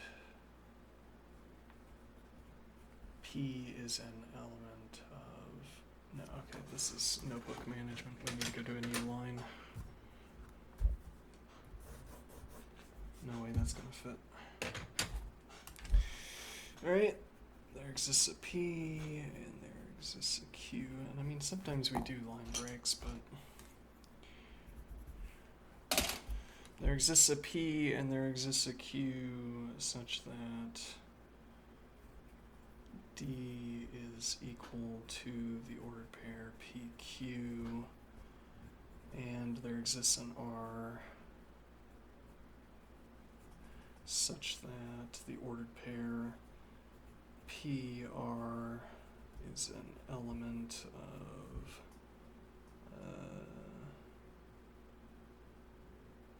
R.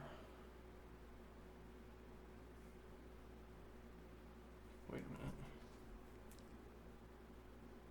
Yeah, that's fine. The order pair PR is an element of R, and the ordered pair RQ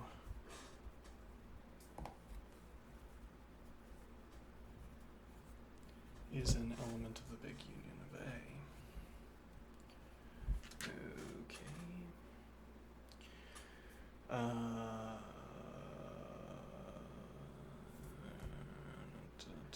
Which is interderivable with the expression that D is equal to the ordered pair PQ and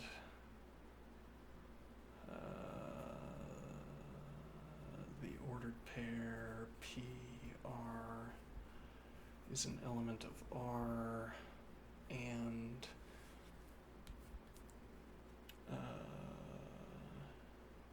no, yeah, we could probably do it on this line. Let's see. Because we got rid of all the quantifiers, we freed up some room. Alright, so the order pair RQ is an element of the big union of A, if and only if there exists a C. Okay, so we'll say there exists an E.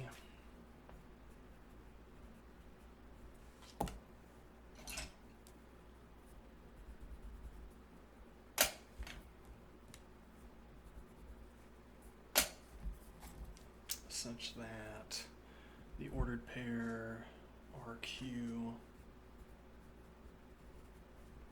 is an element of E, and E is an element of A.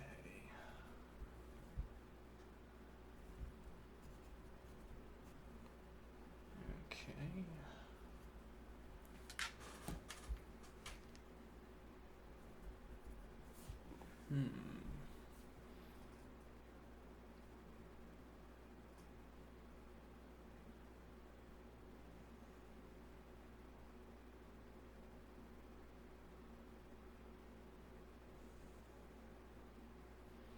Alright, let's start from the other end. So this is also looking for ordered pairs. Is it? I don't know. R/A. I mean, one of the points here is that we can go into this not knowing what this is expecting, and all we get is a slight stylistic problem where we use lowercase instead of capital or capital instead of lowercase.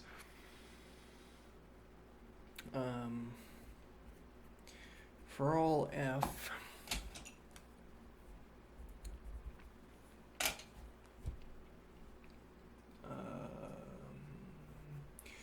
F is an element of the big union of R/A. Okay, is interderivable with the expression that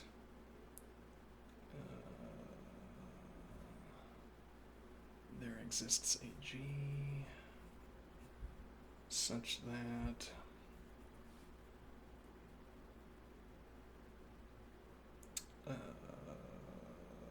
F is an element of G and G is an element of R/A.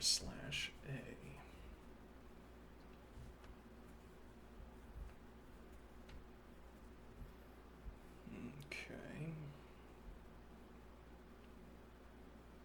Which is interderivable with the expression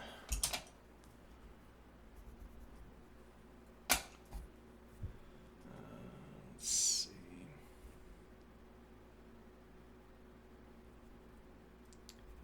is an element of G. Oh, hold on.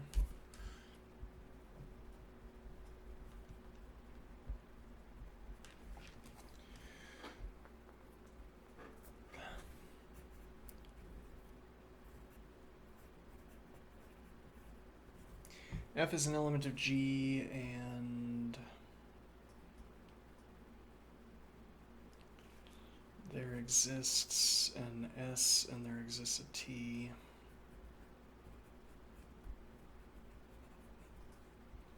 Such that G is equal to the ordered pair ST.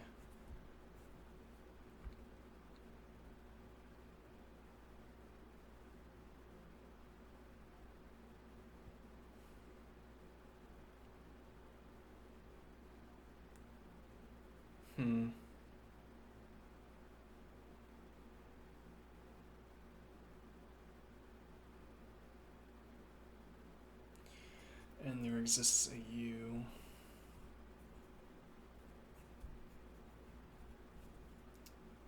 Which we probably need to do on the next line. And there exists a U such that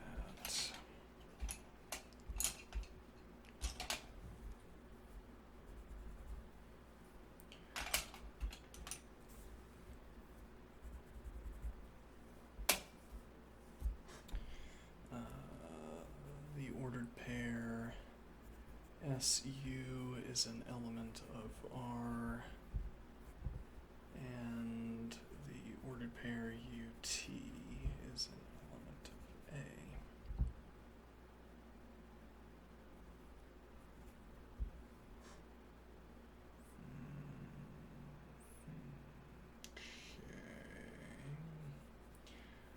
Now what am I going to take out of that?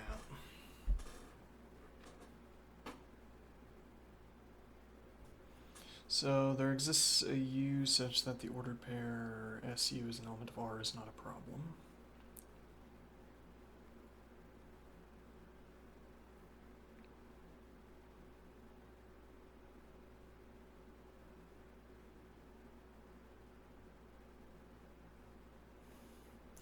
Yeah, but this doesn't line up. I'm thinking this statement is not true, though I have no intuition. I have no conception of what the counterexample would look like.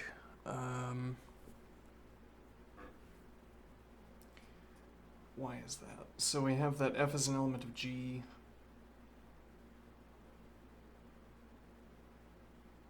Okay, but F being an element of G makes F either the ordered pair. Well, it makes. If F is an element of G, it's either the set containing S or the set containing its elements ST, which we have no correlate for that.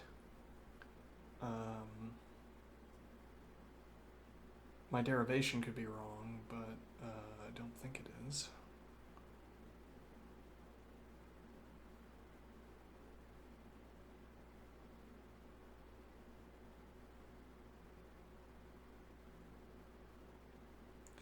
So the element that we're claiming is an element of A here is an ordered pair. No, wait, hold on. That's not a problem, because here we're saying... No, yeah, that is a problem, because the ordered pair RQ is an element of E, and E is an element of A. So A doesn't contain ordered pairs. Or at any rate, this isn't talking about the same kind of set. This anticipates that A is a set containing sets that contain ordered pairs. This anticipates that A is a set that contains ordered pairs. Which is not necessarily contradictory, I guess.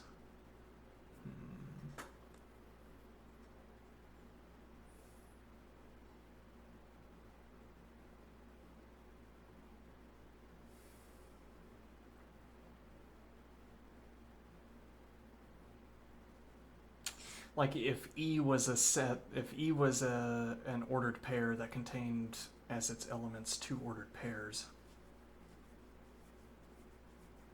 Hmm.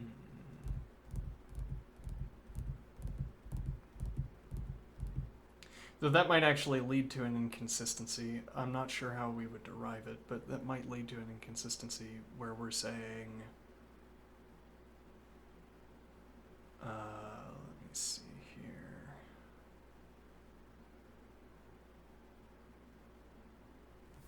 So we're expecting A to contain sets that contain ordered pairs. Here we're expecting A to contain ordered pairs. So this has to be an ordered pair of ordered pairs. Okay, is that a problem?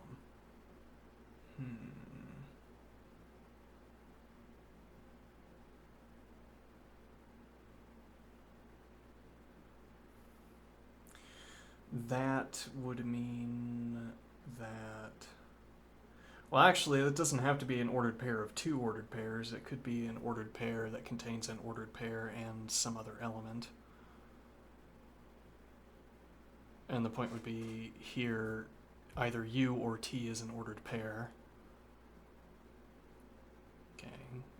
So then this could be a set containing S and an ordered pair, or it could be an element, a set containing two elements. And then this is either an ordered pair and an element or two elements. And we don't know anything about F.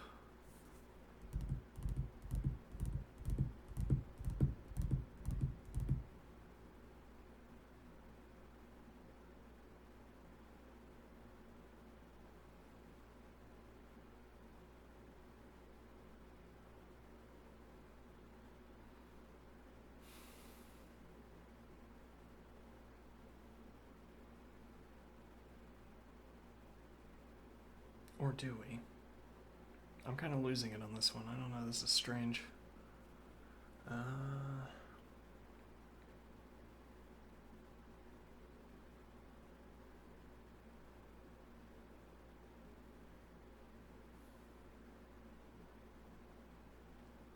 Well, okay, maybe a question is, could we design a counterexample? Because even if we could design a setup where this equality obtained, we could show that it doesn't obtain in all cases by presenting a counterexample.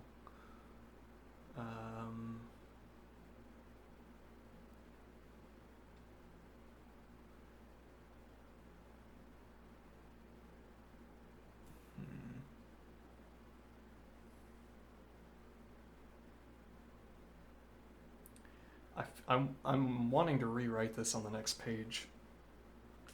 Well, yeah, I end up getting stopped in my tracks by, like, we should be continuing to write down here, but then I'm going to run out of room. Then we should go to the next page. Indeed, we should.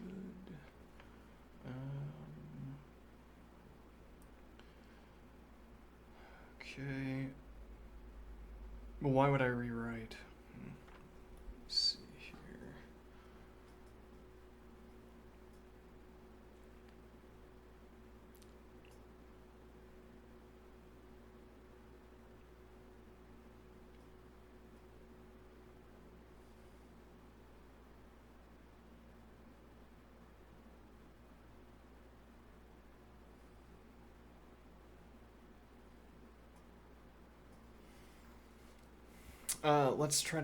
Let's try to carry that idea forward. So we're saying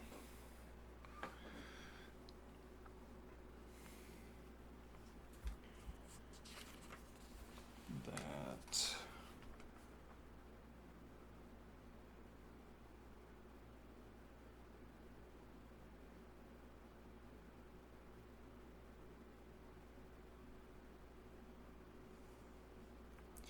the ordered pair UT is an element of A. Okay.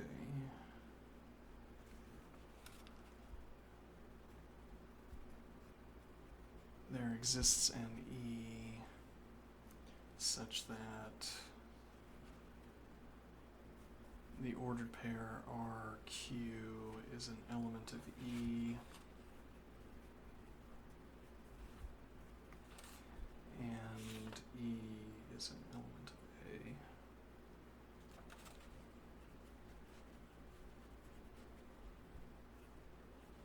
Okay, those don't have to refer to the same thing.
Okay, so we could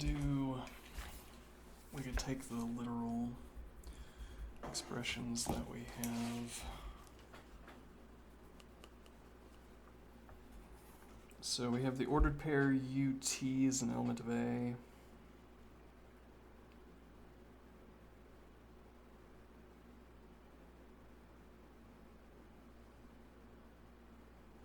So let's say T, let's fix this, so we'll say that T is the ordered pair.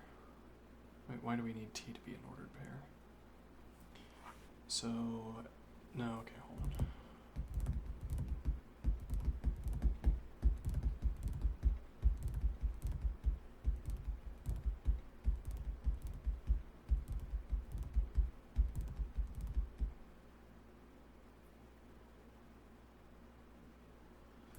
Yeah, this is confusing.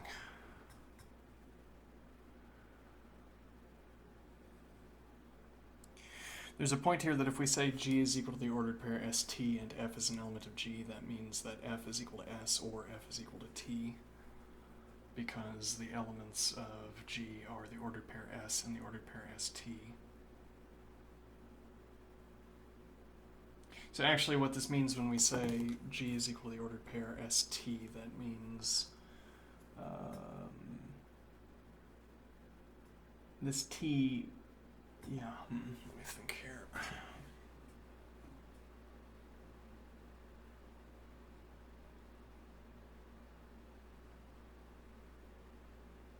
When we say G is equal to the ordered pair ST, that means that G is equal to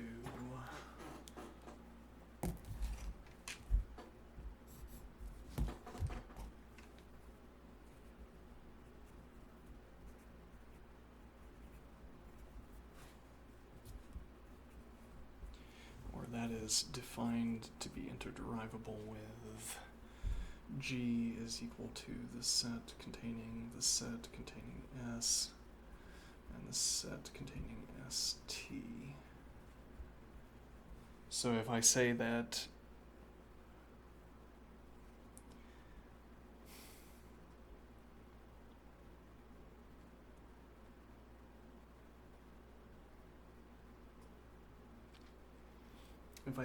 F is an element of G,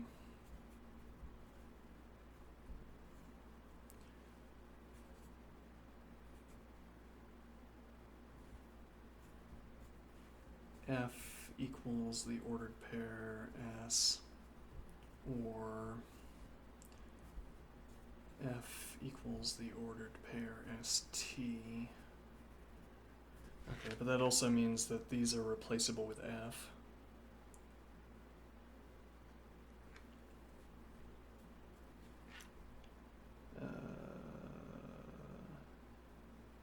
So then I could say that G is equal to the ordered pair containing F, and yeah, I know that's strange. Kind of a tongue twister here, as it were. Because we're saying that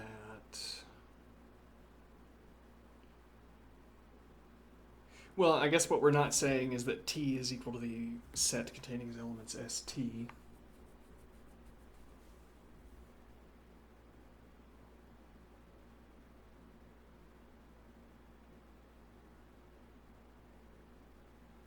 Nevertheless, if F is equal to the ordered pair ST, we should be able to say that G is equal to the ordered pair SF.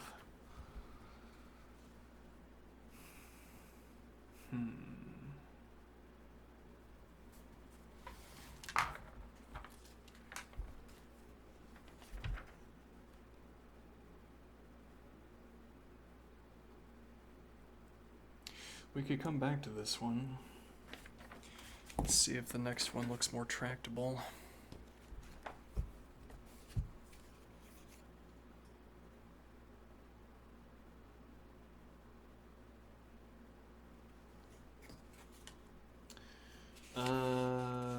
Yeah, it does look more tractable, actually. All of the upcoming look more tractable, I think.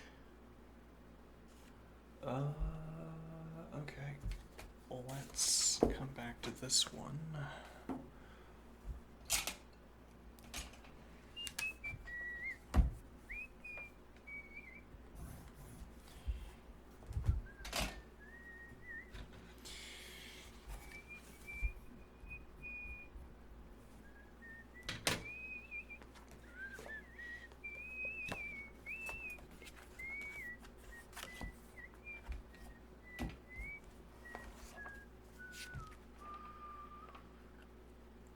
Example 20b.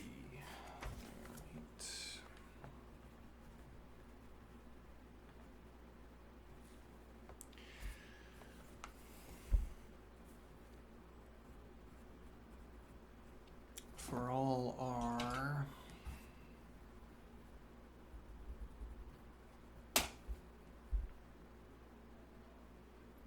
if for all R is an element of A implies that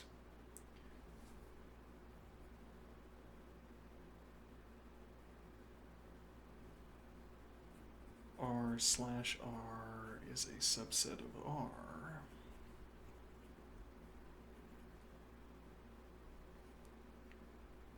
then we may derive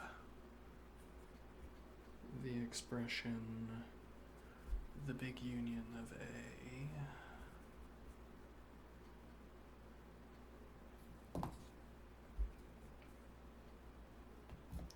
how much more tractable? The big union of A slash the big union of A is a subset of the big union of A.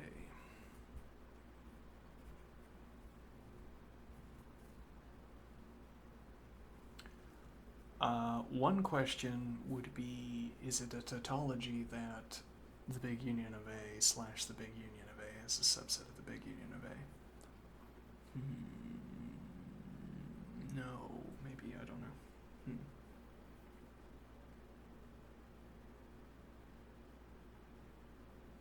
No, because we don't have any guarantees that the big union of A slash the big union of A contains ordered pairs. Rather, we don't have any guarantee that the big union of A contains ordered pairs, whereas this is going to generate ordered pairs.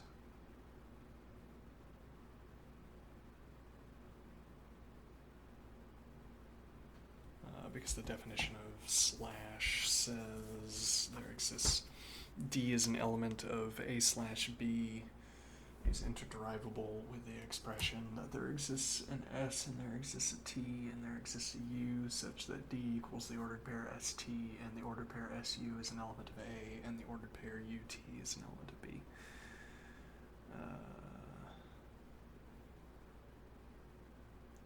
So this slash set is going to contain ordered pairs, whereas we don't know anything about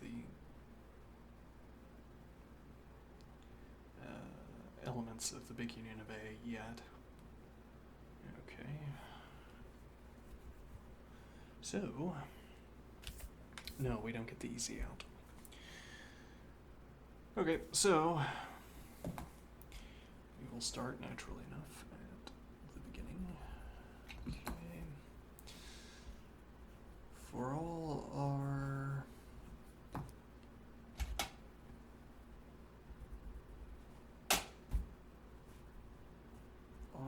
is an element of A, then R slash R is a subset of R. It's the same point here. So this is giving us the fact that, wait, is it R is an element of A?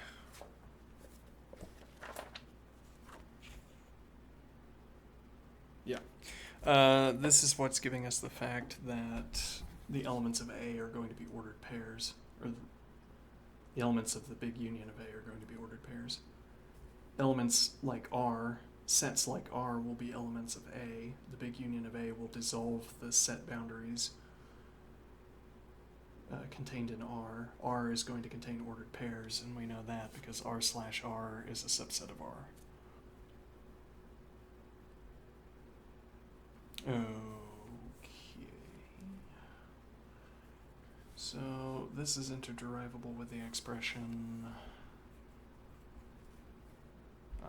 Yeah, we're going to break it down. Not R is an element of A, or R slash R is a subset of R. Okay. Which is interderivable with the expression not R is an element of A, or there exists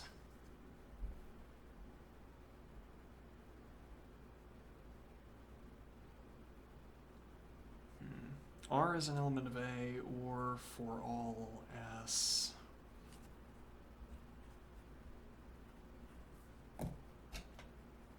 if S is an element of R slash R, then S is an element of R.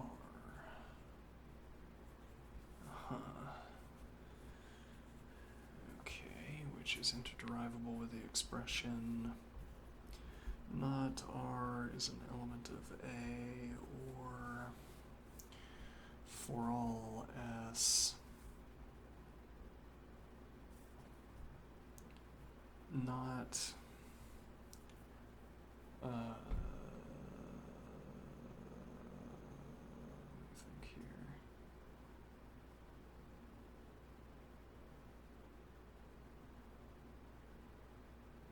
That should be the correct placement of the negation, though that's going to confuse matters if I'm wrong.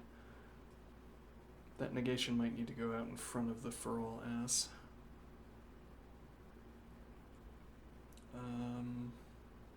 But I don't think so. Alright, so for all S, not there exists a P, and there exists a Q such that S is equal to the ordered pair PQ, and the ordered pair, no, and there exists an R. I'll say there exists an M.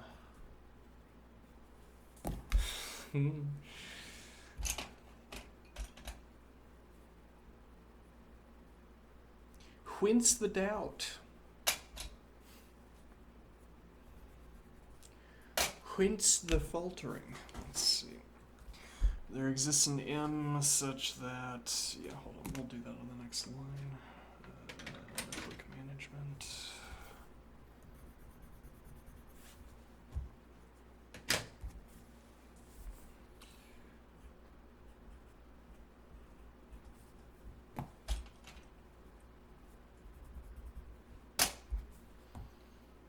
exists an M such that the ordered pair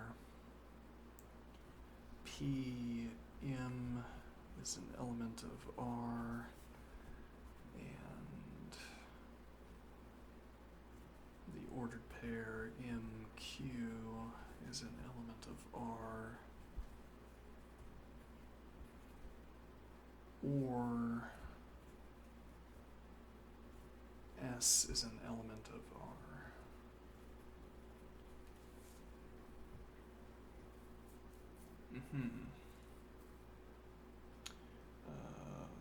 Open, close.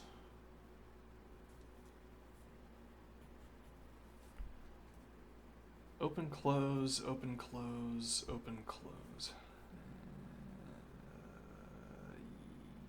Yeah, then for good measure we might want that. And then one more. Okay. Oh, naturally, yeah, totally. Let's see.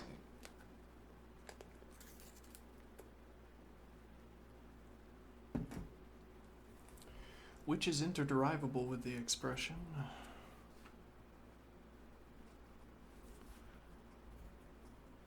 Not R is an element of A, or for all S, for all P, for all Q.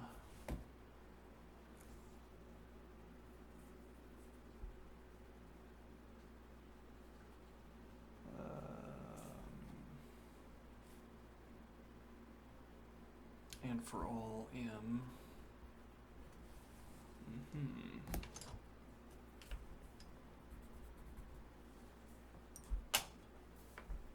I'm not sure that prenexing is correct, but I don't have the mental reserves left to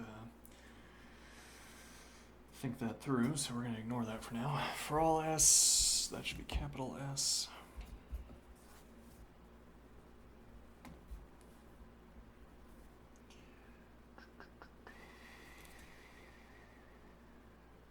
Not S equals the ordered pair PQ, or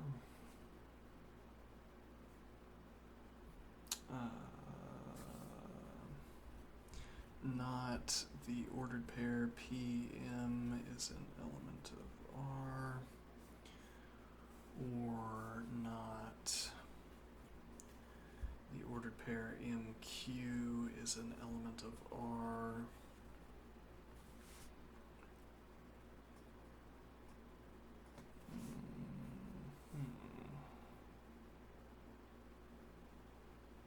Or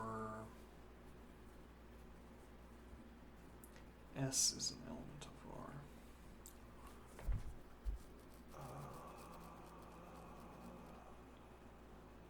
Okay.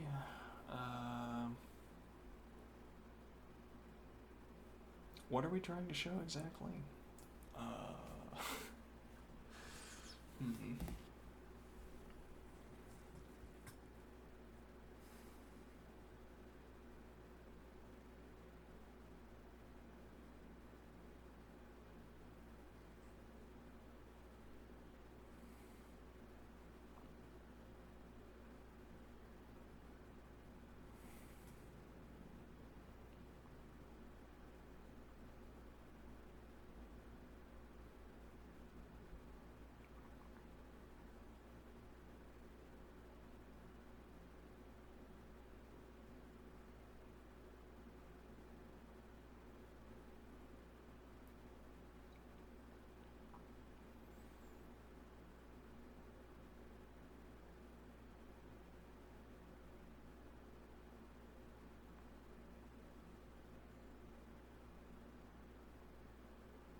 Well, we could pull over here and do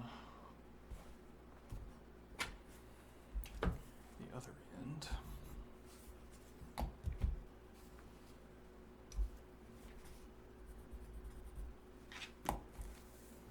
Okay. big union of A slash the big union of A is a subset of the big union of A.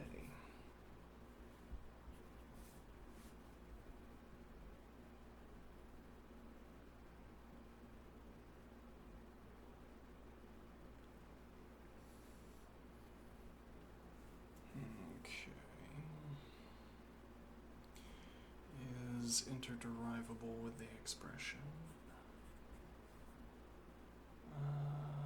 So the big union of A for reference here is expecting R contains ordered pairs, R is an element of A. So yeah, we need typing. We need we need types. Well, and that's effectively what we're doing, interestingly. A is expecting R is expecting to be sets that contain ordered pairs. So if nothing else, the elements of the big union of A... Well, if R is an element of A and R sets contain ordered pairs, then the big union of A contains ordered pairs.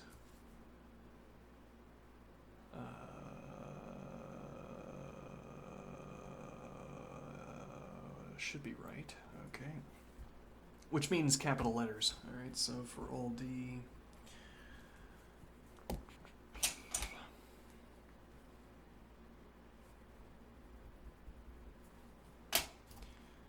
if D is an element of the big union of A slash the big union of A,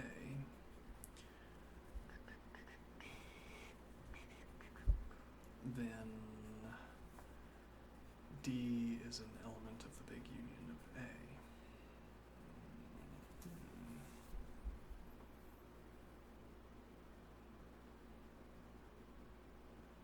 That is horrible. It's less horrible than using natural language.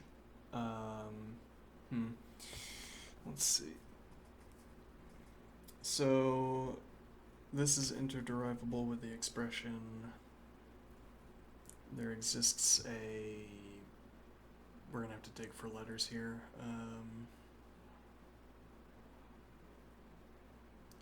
RSTUVW. Sure. There exists an R and there exists an S such that D is equal to the ordered pair RS, and there exists a T such that the ordered pair RS is an element of the big union of A, and the ordered pair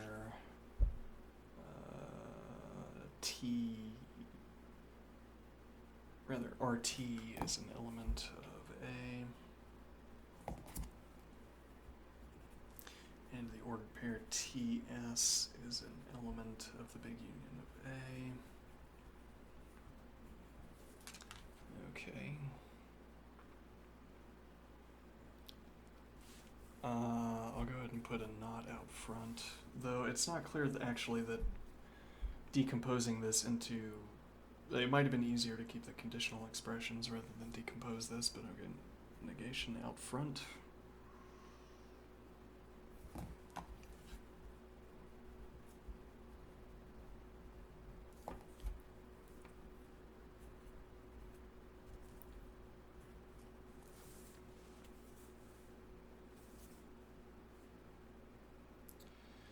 Okay, or there exists a U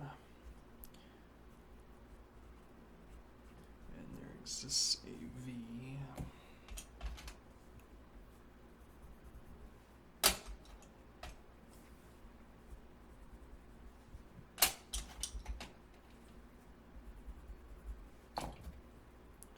such that D is equal to the ordered pair UV, and there exists a W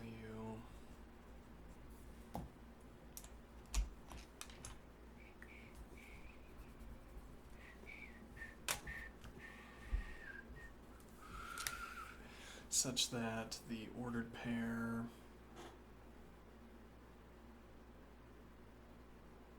that's wrong. This isn't a this doesn't have a slash operator.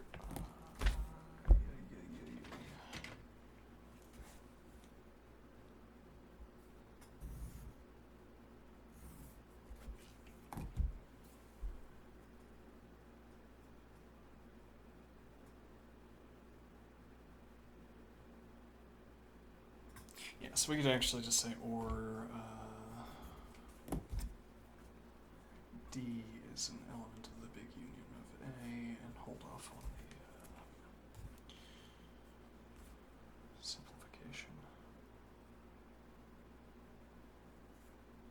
Open, close, open, close, open.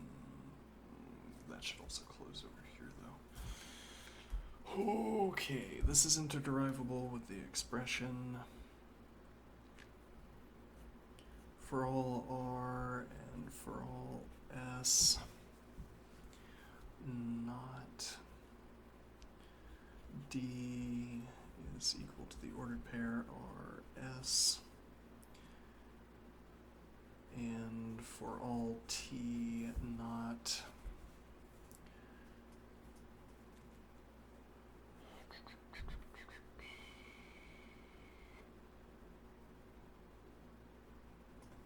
okay, we're gonna have to write this out on its own line.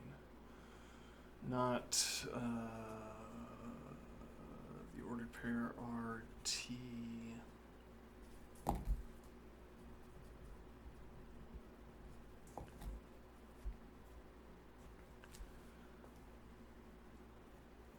is an element of the big union of A, or not the ordered pair TS is an element of the big union of A. Okay. Or D is an element of the big union of A. Actually, we could resolve that.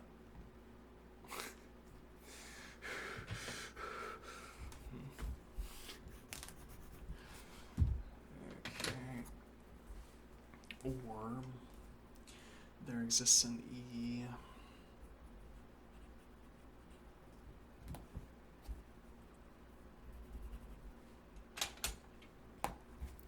such that D is an element of E and E is an element of A. Alright, let's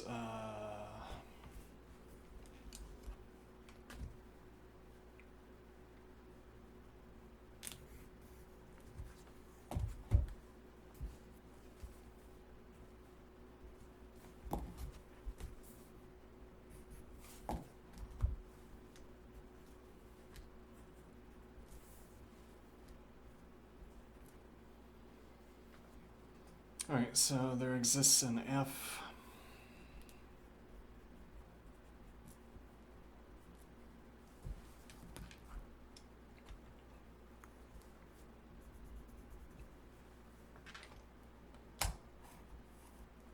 such that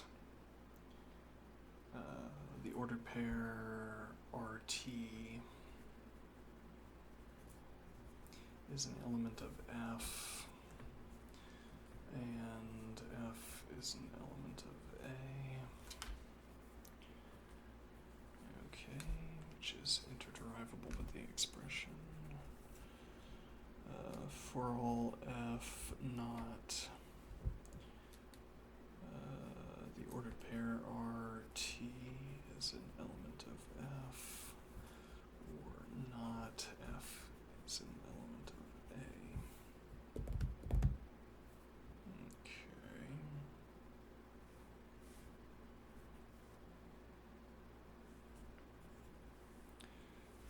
Right, and then comparably,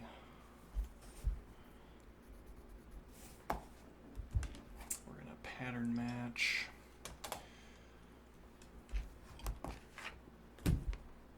I probably might need to conserve our colors here.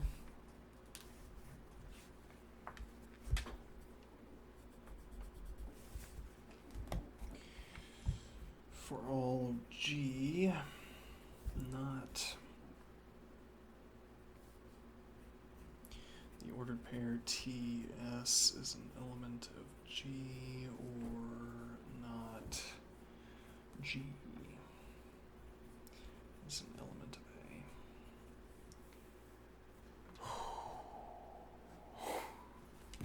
A. Okay.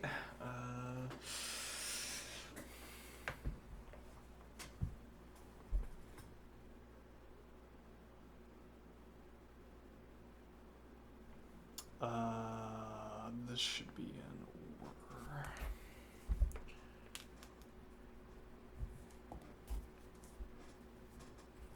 Okay.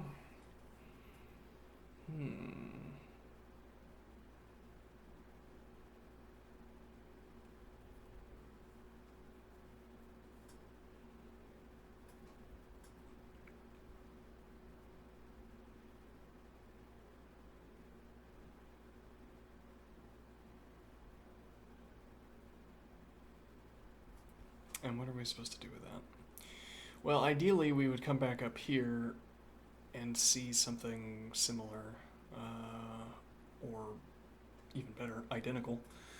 And that might be the case. So if I write this out in full,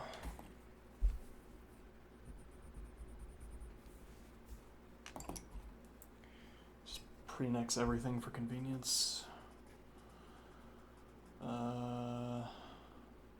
Yeah, though, maybe you don't want to pre-nex everything for convenience.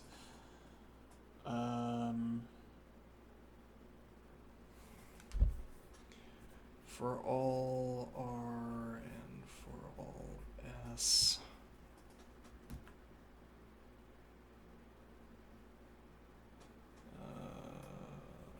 not D equals the ordered pair RS.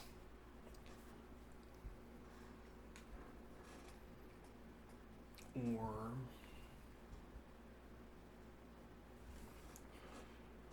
for all T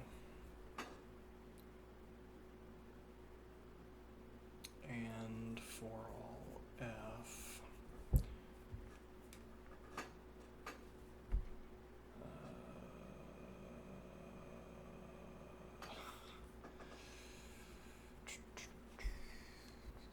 not the ordered pair RT is an element of F.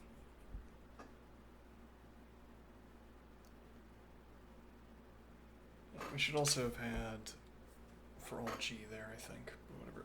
Not the ordered pair RT is an element of F, or not F is an element of A, or for all G, not the ordered pair TS is an element of G, or not G is an element of A. Okay. Or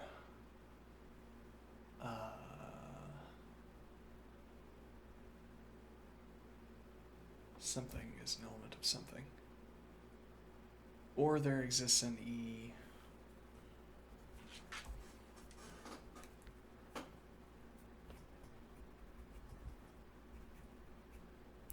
such that D is an element of E,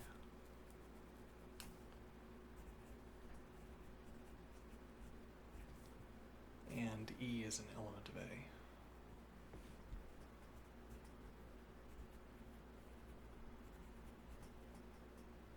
Okay, and that's fake not missing the quantifier by putting red out front. Alright. And then we just have to stick to that lie. It's not a lie if we stick to it. It becomes true by sticking to it. Alright, so now we're going to have here and here. Alright. And now we're going to see if we can pattern match this expression against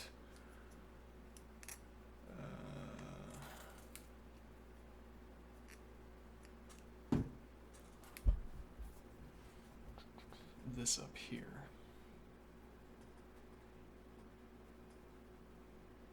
Okay.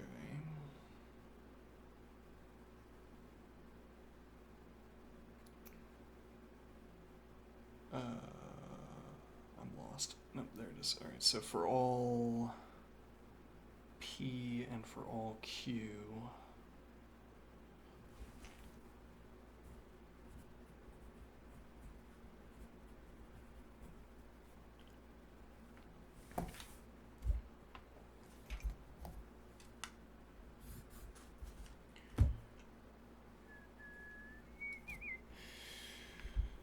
not, we use the same letter. No, R. Not R is an element of, no.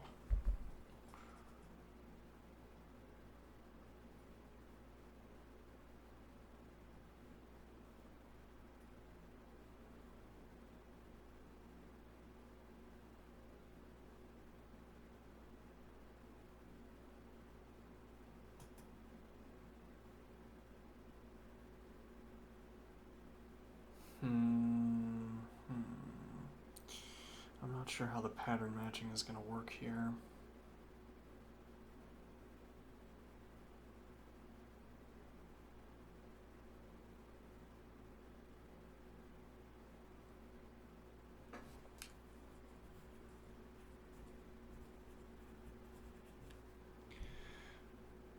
Not R is an element of A, or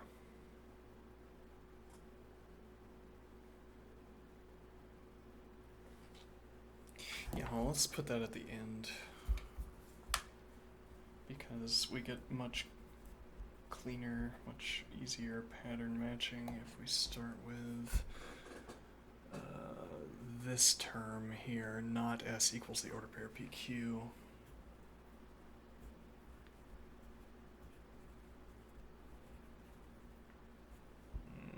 Okay, or, and now we introduce M for all M not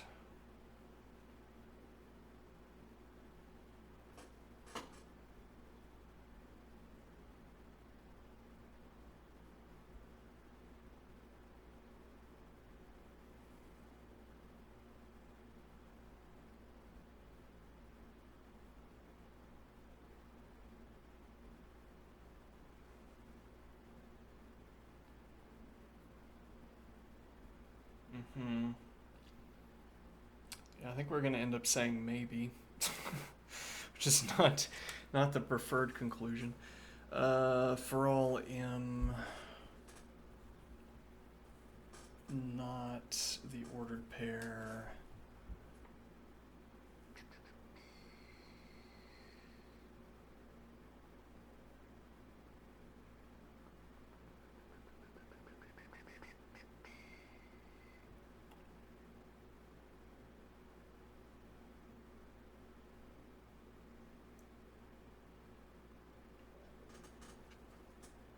PM is an element of R.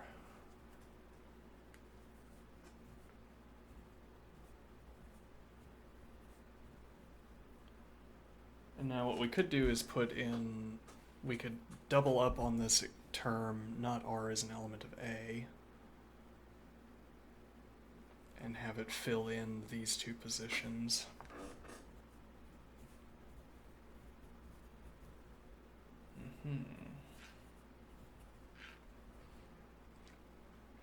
Okay, and then we have or not MQ is an element of R.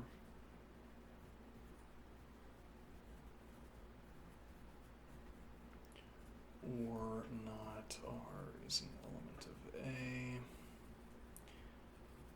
Okay, and then or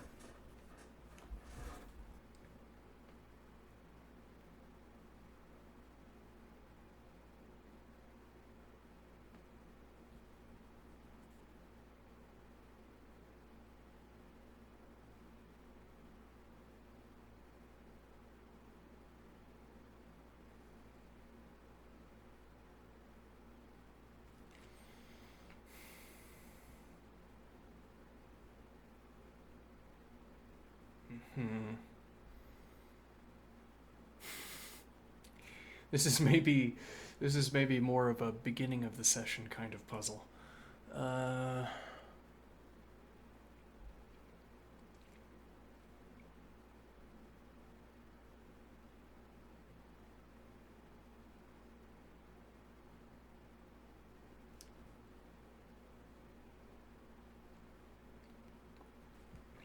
Or S, capital S.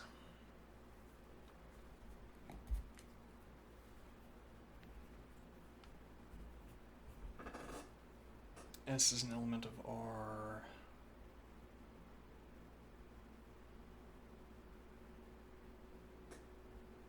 Alright, and now a point here is that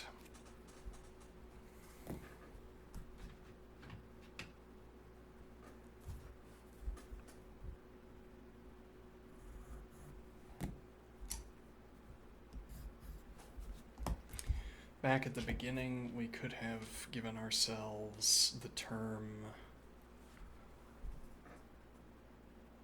let me see here. So for all R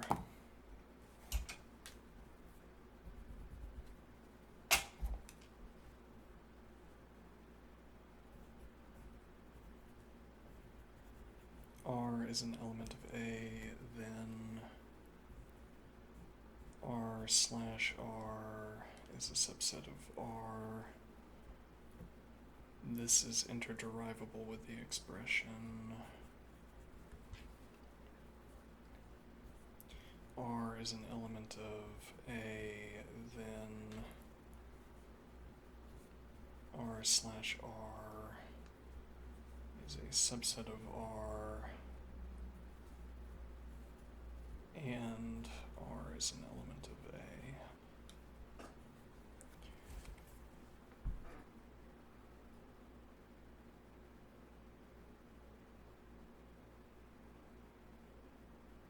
Yeah, we'll need to redo this one.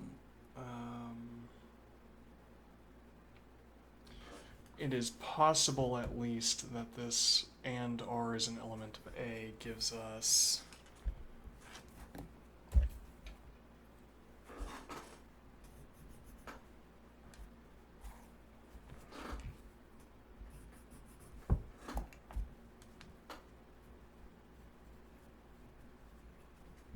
and R is an element of A here, but I'd have to work through the whole calculation.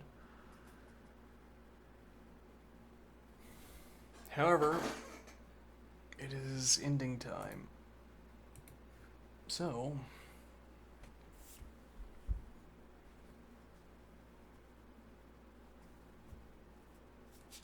how far did we get today?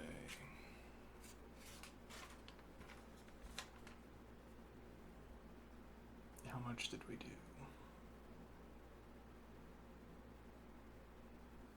I think we started on the page before this one.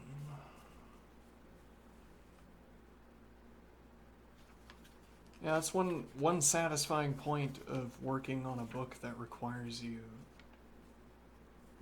this much paperwork, is that you get a stack of notebooks. Oh, look how unprofessional this looks back here. Look how far we've come in terms of formatting. It's just a mess. It's a mess. Our form gradually improves.